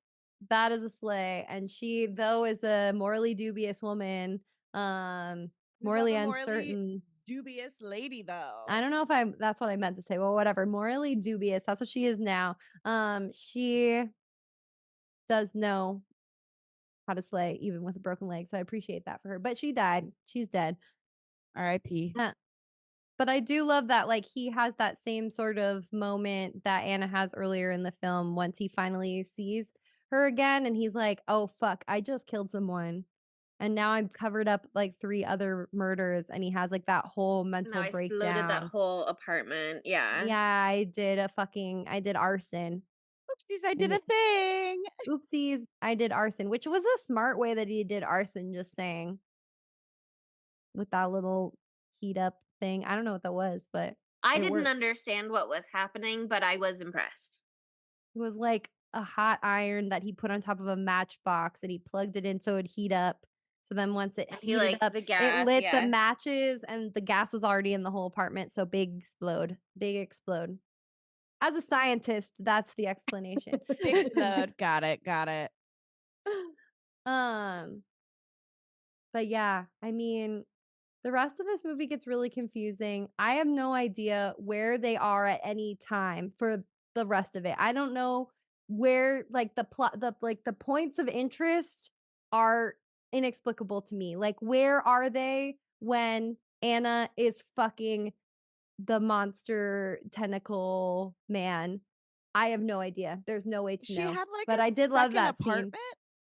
Or did they move that already? Like, They exploded that. oh, It wasn't yeah. Heinrich's apartment. It might have been Marguerite's house. Yes. Oh, yeah. I She was think it was staying there. when he came into the apartment afterwards. He was like, "Okay, I'll put Margit's body in the trunk and I'll Oh, drive her Margit. away." I think, right? It's Margit. You're right. I'll drive her away. You go to her place and wait there because we know no one's there and we know no one's coming. And fuck the big sexy monster, I guess. And you can hide your big Sure. sexy monster there. And then he goes to Heinrich's house also, but that was confusing for me too because when they have the big house at the end, what was that? When with The the big cat. house was Margit's house. That was Okay. Margit's house. They never did an establishing shot of the outside, so that was super fucking confusing because there's a moment where basically the chronology. Wow, that's a word. Chronology. It's like videographer. Yes. He goes and he sees his wife fucking a monster man with tentacles, blah, blah, blah. Very interesting. Then he, I guess, leaves there. This might be off. goes to Heinrich's mom's house because they had talked on the phone, and Heinrich's mom was like, I saw his dead body, but is his soul still alive? And so They had then to they have had a philosophical conversation about discussion. souls and stuff. And then Heinrich's mom is like, I'm gonna kill myself. And so she kills herself. And then the magical winds of death come and kiss her face and she dies. That was very exciting. I was like, wow, it's all happening. We're really getting all of it here. And then he leaves there, sees a dead dog in the river immediately, which is significant Harkens of back to what he told Anna about in his youth, a dog coming to die under the porch and the yelp that it lets out just before its final moments. He brings up that's the his dead dog only lots of times. experience. Yeah, it's his only like experience with God and godliness and belief with God is that he laid with this dying dog so he could try to experience what it was Why did it crawl experiencing under there? Why did it call out in its final out. moments? It seemed to be seeing something that I could not see. He doesn't have that faith in the same way that maybe other characters seem to. Can't say more than that. But then the people that he had worked for before call him in, they follow him, and they're like, the dog wasn't killed. The dog was killed. I don't know. Basically, it was like, I've been listening to your conversations. That was the gist that I was getting. And then they're like, you have to come back. Like you have to, like, we can help you with your family, like you need to. And so then he's like, well, I'm not going back, is the subtext, I guess. And so there, I guess we're gonna go like get Anna. I think the spy men were gonna go get Anna because they're all showed up. They're all in front of Margit's house, and that's when Mark gets in the taxi, puts the gun to the taxi cab driver's head, and is like, crash into this shit. And he's like, That's my fucking pleasure. crazy. Yeah. And then they have that fucking crazy shootout fight where Mark is shot, but he's apparently like doing okay after that, enough to run for a long period of time.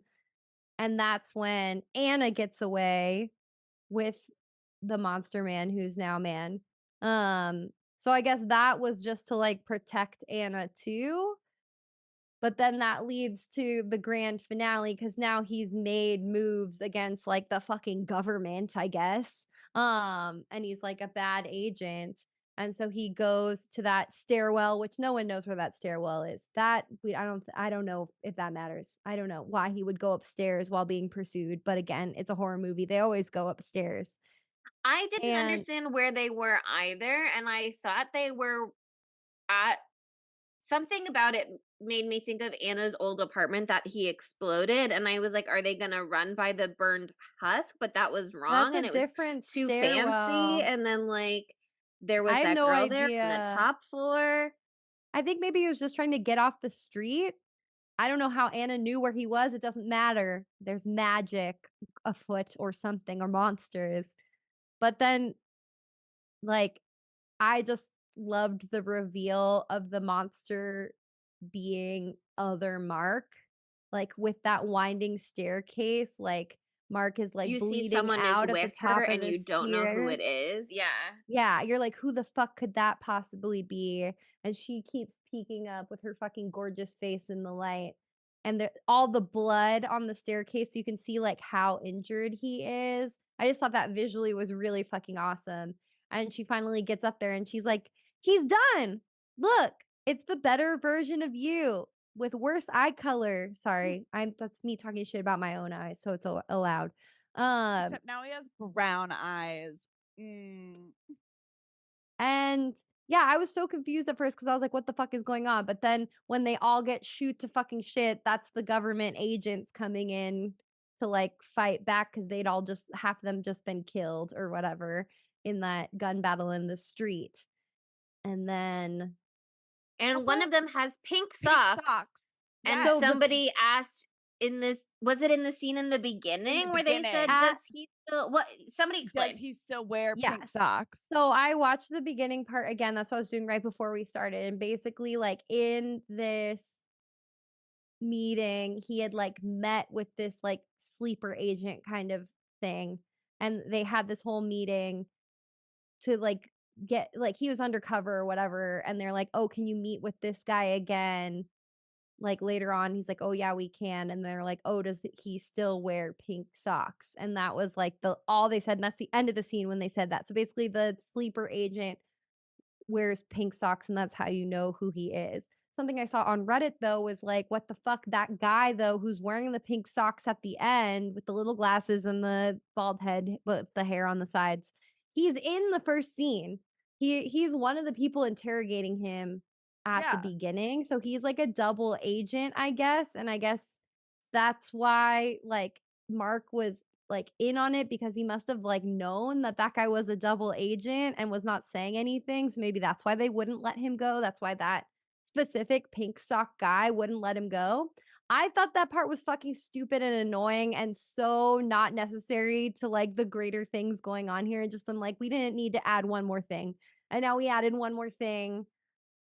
Maybe it is harkens back to the geopolitical climate at the time or something like that. And I guess that was lost on me. But that was just, I was like, okay, cool. I'm more moved by like the gutting emotional thing that is going on at the top of the stairs. Like when she shoots herself in the back. Oh my God. What a And way when to he shoot yourself. Yeah. I know, and it kind of maybe shot him in the dick, just logistically weird. And then he throws himself off the fucking stairwell to his death, like, and then why did new other Mark make that other girl shoot at them? That was weird too. Like it was just, I don't really know what was going on and what the point was of that ending with the spies. That kind of was lost on me. I thought that part was a little messy and unnecessary. Um, but I did love the very, very, very end. I did love that. I thought that that was really spectacular and horrifying. And And Helen has a bomb ass apartment for being a teacher. yeah, Yeah. because That she's an place is alien. fucking huge. She's a got alien doppelganger. money.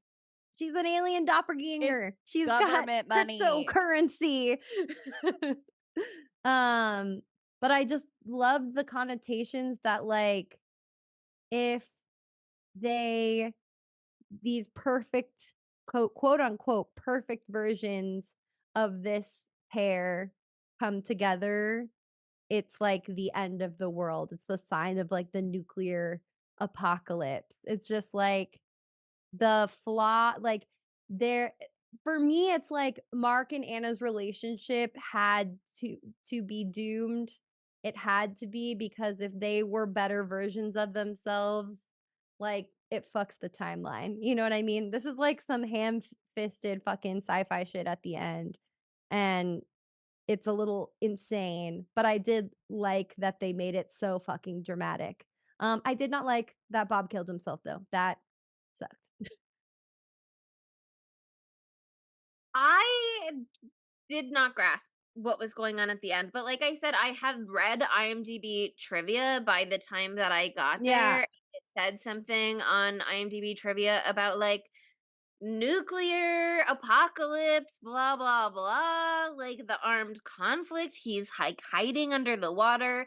Harkens back to what you were saying earlier about him always being underwater, trying to return to the protection and safety of the womb Yeah. and the comfort of that.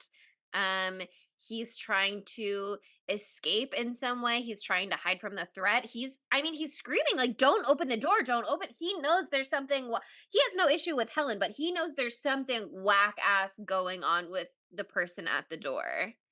It's one of the interpretations I read is that like he somehow knew like that was this other version of his dad, and he'd rather, so dark, sorry, die than go through the trauma of their separation again, because it was so insanely hard on him and he was so acutely neglected during that time. Like imagine from his little boy perspective being left alone for anywhere between a couple of days and 3 weeks, like we don't know. Like And also, he's not that gone he through the knows about ringer. it, but when they have that cafe conversation, Mark says to Anna, if we're divorcing, I never want to see my son again. You just take him and he'll just be yours, and I'll never see him again because I'm never around and it's too Anyway. hard for me and And he I'm just doesn't gonna want fuck off. to So like fuck him he's all being up abandoned even in more. so many Yeah. different ways at so many points in the film. No, I just Again, think it's Bob is the true victim of this movie. Bob is the true victim. It's so sad, not the true villain. He's a And it's victim, just not a like, villain. I think in like, I think it's kind of the point is like in every timeline, in every iteration of these two people, when they come together, catastrophe happens in a myriad of different ways, in like the throes of divorce and the pain that that causes Bob, or in this fucking intergalactic scale nuclear holocaust that is occurring from the two quote unquote perfect versions of them coming together. I don't know. It's really And yet interesting. they still love each other. And it's so also really creepy, the I zoom in on want to Anna's open the door. on Helen's face with the green otherworldly eyes, and then other Mark just like rubbing his hands on the wall in the background. That was just like a really cool ending image. What a I don't know. movie. It's that thing on IMDb trivia that I was just talking about. It's a really interesting paragraph. It talks about also how this film contains elements of a spy thriller. Mark, an intelligence agent, leaves his job for his family. Anna leaves her family to become, quote, an agent of the dark forces. So they're both like secret agents in a way. Talks about the nuclear apocalypse and about how this film, the metaphors, scholar, don't know how to say his name, gonna do my best. Scholar Bartolomi Pashlik writes that the metaphors present in the film also represent a disintegrating country. Again, very notably, this is taking place in Berlin on one side of a wall that divides the city because of a world war. And it's we see the way that Anna has completely lost hope in herself and things changing and things getting whatever is going on with her. We see Mark go through that similar journey as he starts to spiral, as he's like harming himself similarly, as he's accepting what's going on with Anna and covering up for her.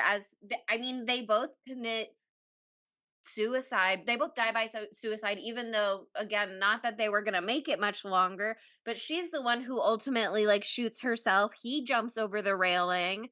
And then for Bob to be left in this position where there are two adults there who look so much like his parents coming to take care of him, do something to him, do what? I don't What are they know. gonna get him next? Right? Yeah, Like, but for him to go under the water and then bombs to just fall and fall and fall, cut to credits as you still hear them falling.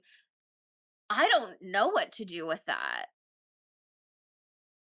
I thought that he like could sense, because I thought there was a thing. There's a thing where you go in water when there's a bomb or something to stop Yeah, I the was like, shit. this It makes me from think about how they're ricocheting like, get you. in the bathtub for tornadoes. Yeah, that's what I thought. It was something well, like you that to just do save that 'cause most of himself. the time. There's like something about being in a tub during explosions. I don't really know. I don't have enough time right now to figure it out. But I thought it was something like that. And then I read a ton of interpretations and they're like, no, he's killing himself. And I'm like, slay, JK, fuck. That's the worst thing I've ever heard in my life. Like, what a way to fucking end this movie. But it really brings you back to Bob because you fucking forget about him, like Sydney was saying, just like they've forgotten about him. So, like, at the end, I think it's actually like a important point to be like, at the end of the day, you've seen all of this insanity, and here's the victim. And Some people really aren't there's meant to have no children. there's no silver lining for him. There's no silver lining for any of this. And I think even from the beginning, you're always off on a wrong foot, on a weird foot with this movie, because you never get the before of their love story. You never get the happy times. Any of that is just plight and blight and sadness and pus and blood, a little bit of piss maybe. And so it's a really fucking gruesome story in so many different senses. And that's what I chose for my birthday. Monica, what the fuck? I love it though. Isn't it crazy? It's so crazy. We'll talk about it in our Knives Out of Fives. Let's get a little happy. How could this movie be gayer? I mean, it was already kind of gay. It was already gay. It I was already gay. don't know where this is coming from. I don't understand. I think maybe somebody just confused two different characters. But I did find a review online that said that the pink socks were gay. So, Okay. I pink accept. socks, Sure. gay detectives, gay pink socks. Heinrich is a bisexual man who wants to be in a throuple. There's I a lot of would- inherent gayness explicit in the film. I wouldn't make it any gayer, honestly, because I think that the gender politics of this being a heterosexual couple at the middle of this is important to like the plot and the motivations of Anna's character. Like I was saying before, like all those expectations of her womanhood and all of that. I'm sure there's a way you could do it differently, but it would be a completely fucking different movie. So I really like that it was this, and I also like that it's a scourge on heterosexuality. I do think there is a read where those very restrictive gender politics and roles and stereotypes are further restrictive because don't know about Mark, but because Anna maybe is also queer herself, there was something in Ooh, that could work. and there's something in the ballet scene with the girl and controlling her body and holding her in place and like it was Hated not that scene.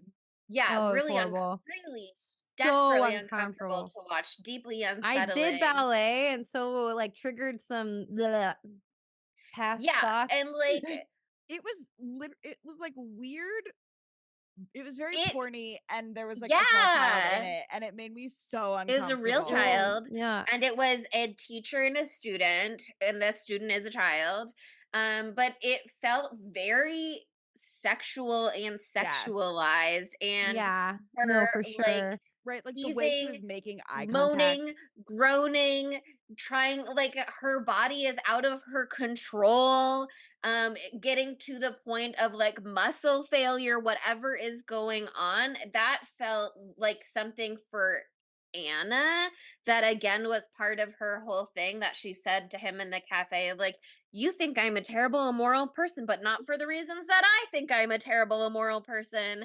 It felt like there was something to that for her. And if there is like repressed queer identity, I could see it being manifested in these ways where as she's losing I don't fucking know what's going on with her. I don't know what's going on with her. I don't get what's going on with her. I don't understand where that video takes place in the chronology and if she's already started going through whatever she's going through in this movie and I don't know at least a year ago from before she quit her job because her job was that she's a ballet teacher. Okay, but like That's the only thing I can answer. Everything else I don't fucking know. I don't know. It felt very like again, if she's a sympathetic figure in a lot of ways and she's not a sympathetic figure in a lot of ways. Yeah. And that felt like one of the ways where she is externalizing her pain onto other people. Totally. I think that what you said was really smart, and now I'm going to say something dumb. What Okay. if at the end of her creating this monster, it's Mark but as a girl? And that's what the perfect version of him is. It's a The beautiful perfect version of you, woman my version of beautiful him. husband. The only thing I would change, I'd make you a girl. I'd make you a girl. And you Beautiful have brown that eyes. might trans be And you woman. have brown eyes. difficult. Yeah, that might be difficult to visually communicate to the audience. This is Mark, but Mark is a girl. I think that Sam Neill would look amazing in a wig. So I think that's all you really need to do. Let's He's got a just give her beautiful long hair. face. Just give her long hair. He And already also, had a I glow think up, I mean, in that scene because he's so disgusting looking and dirty and bloody and sweaty and he's a falling apart. chameleon. And then new Mark comes in. He did a rebrand just like Spooky Tuesday, a well-timed movie choice. Ooh. But he comes in with his little glow up all clean. Except now he has long hair and makeup on. Yes. Yeah, He's like, and I'm exactly beautiful. Or he that. could be a beautiful butch. Also, I just want to say, I know the whole thing is like a tentacle thing, and it's like a tentacle porn thing, and that's innately phallic because they're like little penises, whatever. Okay, yeah, we get that. But there's one point when he wasn't fully done yet, where he was like kind of like a big chasm in the middle. Like a Volvic. It Volvic. yeah. It was Volvic. It could have gone either way at that point. It was kind of giving like uterus a little bit as well. Mmm. There's And something if there. it's like forming a body and participating in the act of creation, that feels also relevant thematically. I agree. Okay, any other gay thoughts? So many gay thoughts for your birthday. Oh my god, I Oh, love thank you that so you sang it ooh, today. a little Beautiful. song. Thank you. Better than the happy birthday song. Moving on. Where would Matthew Lillard fit into this film? I want him to be a gay detective. Yeah, he would be Pink Sock Guy. It's obvious. Oh, yeah, he can be either him because he definitely has that or same the guy with the crazy eye patch. energy. Who's the guy with the eye patch? There was a guy with an eye patch. Yeah, one Oh. of the guys at the very beginning has an eye patch on, and I think that could be Matthew Lillard. I either want him to be a gay PI or I want him to be Pink Sock Man for me. That's just for me. Because I want I him to think be a cute little gay man in a fancy suit. it both would be so fun to see him as Emmanuel doing his like sneaky detective, like ooh, ooh, ooh, which feels like it has like a real Scooby-Doo vibe to it. And you could kind of do the Scooby-Doo chase music that they play coming in and out of the hallway corridor doors. You know what I mean? What I'm talking about? Uh-huh. Or Emmanuel's boyfriend, where he has that tender moment with Mark where he's like, this is the man I live with. Do you understand? I could really put my heart into either of those casting choices for him. Yeah, I agree. Okay, well that brings us to the dumb bitch, which I think is gonna be a really hard one for this one because everybody's doing dumb shit. It's Everyone both is of doing them dumb shit. for abusing their child. And It's each other. definitely Yeah. not the cab driver who said, oh my God, an opportunity to act on one of my intrusive thoughts and I can't even get in trouble because I'm being held at gunpoint. Absolute slay. He I love that was that's so how good. you interpreted that. I interpreted it as him being like facetious, like whatever you say, you have a fucking gun to my head. There's nothing else I can fucking do except what you say. But I like He was that like, too. I've been living for an opportunity to just go ram my a cab. car, yeah, full speed into this cop car. That's maybe what the woman in the apartment was doing too. She's like, oh, you want me to shoot at these police officers? Well, it's not really my fault. So this is kind of a fun opportunity. How often do you get an opportunity to do something like that and you can't even get in trouble? No, but I think You could still get in trouble. well, a little bit. I think that cab scene is irrelevant for dumb bitch because the way that Mark is in the back and then the cab driver swings the car and he just rolls fucking right out. Like, girly pop, hold on. What are you doing? He is a spy. He can do whatever he wants. Yeah. I think maybe for that this was a spy one, skill. I think every single person is a dumb bitch in this movie except for Bob. So can we do anti-dumb bitch for this movie and just Yeah. say we love you, Bob. We love I'm you, so Bob. Everybody sorry, but Bob. You deserve dumb better, bitch. Bob. You deserve better, Bob. Shouts out to Bob. Okay, it's time for our knives out of fives. Chelsea? So, on IMDb, this movie has a 7.3 out of 10. And on Rotten Tomatoes, it has 83% fresh from critics and 78% fresh from audiences. And as discussed, it won at least like one award at Cannes, which was for the Best Actress. But it also was nominated for the Palme d'Or, or however you say, Palme d'Or. I don't know how Yeah. you say it. The But it Palme was nominated for d'Or. basically the Best Picture award as well. Yeah. So, you know, it was And then it was locked away in the vault. and then it was locked for away. decades. Never to Margaret be seen Thatcher. again. That's another reason to curse her name. Who wants to go? Oh, did you give the other parts of it? I'm sorry, my cat is going fucking crazy. So Yes, I I'm did. distracted. Don't worry. Oh, who wants to go first? I'll go. How the fuck do you rate this movie? I know, Queen. That's why I was like, Like, how, It's like, hard. because it's It's like I can absolutely understand people who would be like, this movie is like a masterpiece and a work of art and it's like brilliant and stuff. But I can also understand the people who are like, this movie makes no sense and it's overrated, and all the people that thinks it's a masterpiece don't know what they're talking about. And so it's that like weird you have to be like so open to anything to to just like accept this.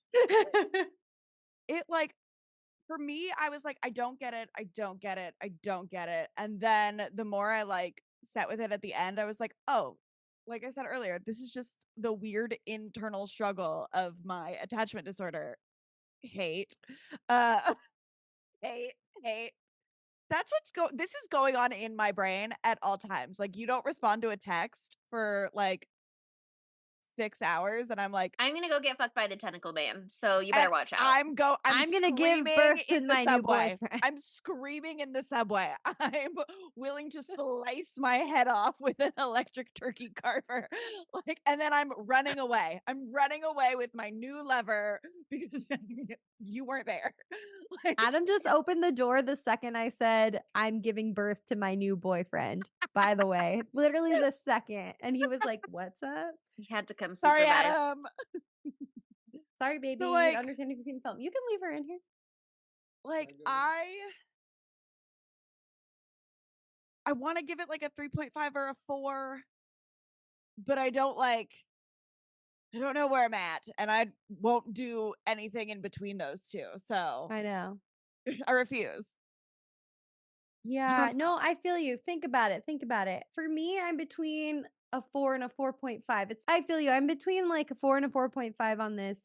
I mean, parts of me wants to give it a 5 just because of the way I feel about it. Like, I really, really, really, really love this movie. It just like excited me in a way that most of the time I don't feel that way when I watch a movie.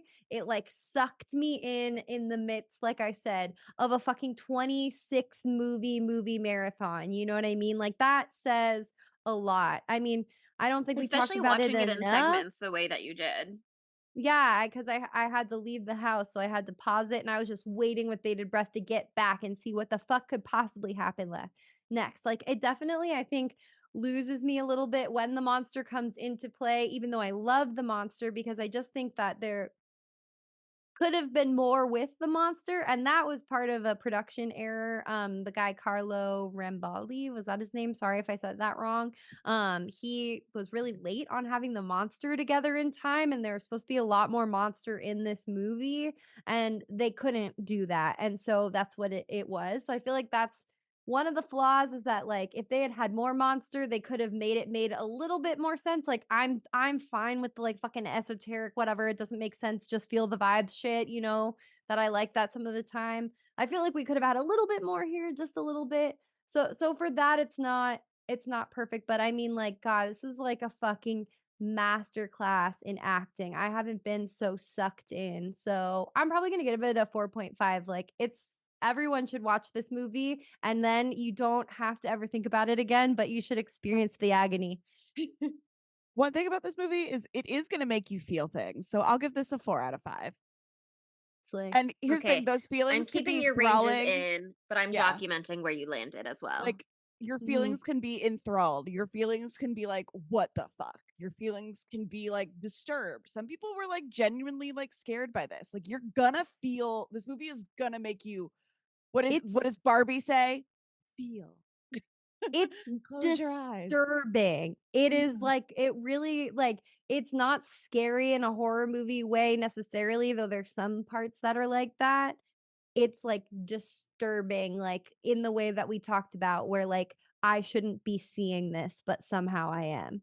But Hazel Chelsea, loved you this movie. She was watching it and she barked when Pink Sock Man came on Oh screen. my She god, was was she's like, so not. in "Gay." tune to the gay themes of She the said, "Gay." film. Hazel, maybe Hazel homophobic? Question mark. Hazel girl. We're gonna have to have a No, conversation Hazel about an this. ally. She's saying, I support you. Ally. It's like, I see you for what you are, Eat, but you can't Valentina. just Hazel, you can't just scream gay at gay people, okay? Some people Hazel, don't like that. answer She'll for your learn. crimes. She's young. But Chelsea, what did you think about this movie? Sorry. Yeah, I mean, like Sydney, it's really hard to quantify a score for a movie I don't feel like I have a strong grasp on yet. Whatever score I give is gonna be like mine sometimes are provisional because like I think having time to process the film, watching it a second time, processing that, maybe doing research and reading some of the articles that you read, Monica, I think I would who knows what that experience would be. You know what I mean? Like once I have an appreciation more for what I'm viewing, I don't know what I would think of that film. I do think it's really interesting your read and the explanation that you shared about how she is it's like a physical manifestation sorry, it's like a physical manifestation of her unhappiness in her life and her isolation is that like she needs to create something within herself. She's taking something from within herself and bringing it outside of herself into the world, and that does damage, and she does damage to protect it, to serve it, whatever's going on there. It's interesting for sure. I didn't really want to put it on a second time because it was just like I didn't think right away that it would do it any good. I am very impressed by the performances and the extremely dynamic camera work. Um and I think there is surely something very interesting to be said by someone else about how close they get their face to the camera at so many moments and how they're looking almost directly into the camera at so many moments. Um and I would love to one day perhaps read scholarly takes on this film. I don't I don't have a strong grasp right now. So like I don't want to say it's an amazing movie, give it a good score because I don't know what kind of movie it is, but I certainly don't think it's like a bad movie necessarily. So I think I'm going to just land really middle of the road and give it a 3 for now and say like we're benching takes on this and we'll revisit it at some point in the future, and I'll be so curious to see what that experience is. Fair. It's a very divisive film. It is nothing if not divisive. And aren't you Yeah, glad I brought actually you agony today? Aren't you glad I came with violence on my 31st birthday? You're welcome.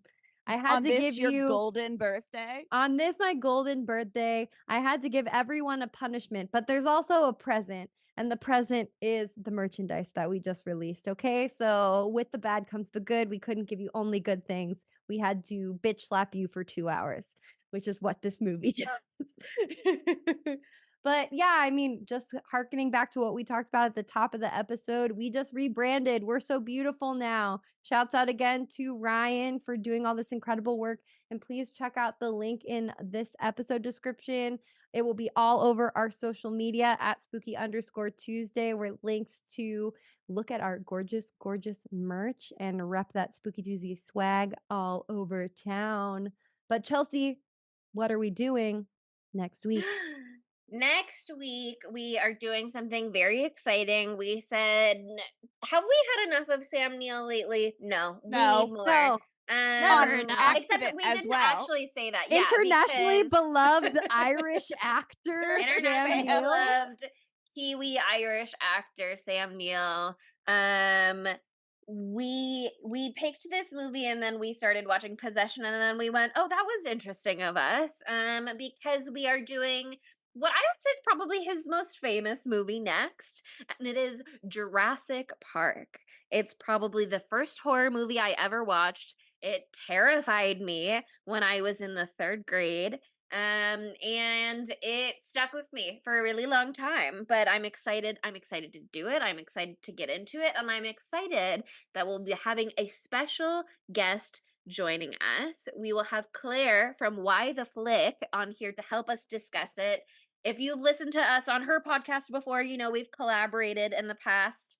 But I'm excited to have her come this time. So she's gonna help us walk through that movie. Yeah, Claire, she slid Claire, into our Claire. DMs a couple of episodes ago when we said we brought up the age-old question: is Jurassic Park a horror film? Answer: yes. Yes. It's And a she was monster like, movie. It's a monster movie.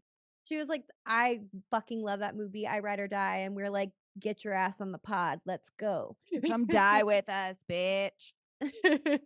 But yeah, honestly, like when I realized that Sam Neill is Sam Neill and Sam Neill is in Jurassic Park earlier today, my mind fucking exploded into smithereens. We He are looks literally different. beautiful minds. I'm He sorry. looks less European when he's playing an American man. Weird. He's such a Weird. Who would've thought? chameleon. He's such a chameleon. But anyway, real quick before we end the episode, poll question. What is our poll question per possession? Maybe write in is, how are you doing? Are you okay? I think that would be a good one for write in. I'll lead with, I'm so sorry. How are you doing? Are you okay? But for the The multiple poll choice, question is, have you bought our merch? Yes or no? that's it. There you That's go. it. We won't ask you any harder questions. And if you write no, then we'll put in an option that's like, I will tomorrow. I will as about soon that? as I get paid because I love you so much. Thank you. I love you. Yeah. I can't wait to get it. Yeah, and it is a 2-week period only to get this merch, so limited time only. And today I'm not even going to ask for a 5-star review. I'm going to ask you to buy our merchandise. If you want to, give us a tip with a 5-star review, you can, but that's too greedy. So just look at that merch link, see how you feel. Just think about it. Just think about it, girl. And why not follow us on social media so you can find the link to buy our merchandise and see all of our beautiful art in all the different iterations. There's like 15 different images that Ryan had to make, and it's all over. It's on our TikTok, it's on our Instagram, it's on our YouTube, Twitter, all of it. We're at spooky_Tuesday. And also, you really need to see the new intro for our YouTube videos. That's a real It's shining so fucking It is such a star. slay. It's so good. It's giving 60s sitcom realness. It's incredible. And that's on our YouTube only. So subscribe. And we're also on Facebook and Tumblr at Spooky Tuesday Pod. And at the end of the day, I have to say, thank you for listening. Thanks for celebrating my birthday with me. And I'll see you next Tuesday. Buy our merchandise. Buy our merchandise, spookies. If I threw myself at your feet and yelped, would you still walk over me? Yes. Spooky Tuesday was created by Monica Height, Sydney Thompson, and Chelsea Duff, and edited by Sydney Thompson. Our gorgeously spooky tunes are all thanks to Tamra Simons, who you can follow on Instagram at great18_. That's GR818_. And our podcast art is by Ryan Brom, who you can find on Instagram at Ryan Brom Art. That's Ryan, RYAN, Brom, BROMM, Art, ART. Learn more about Spooky Tuesday at spookytuesdaypod.tumblr.com.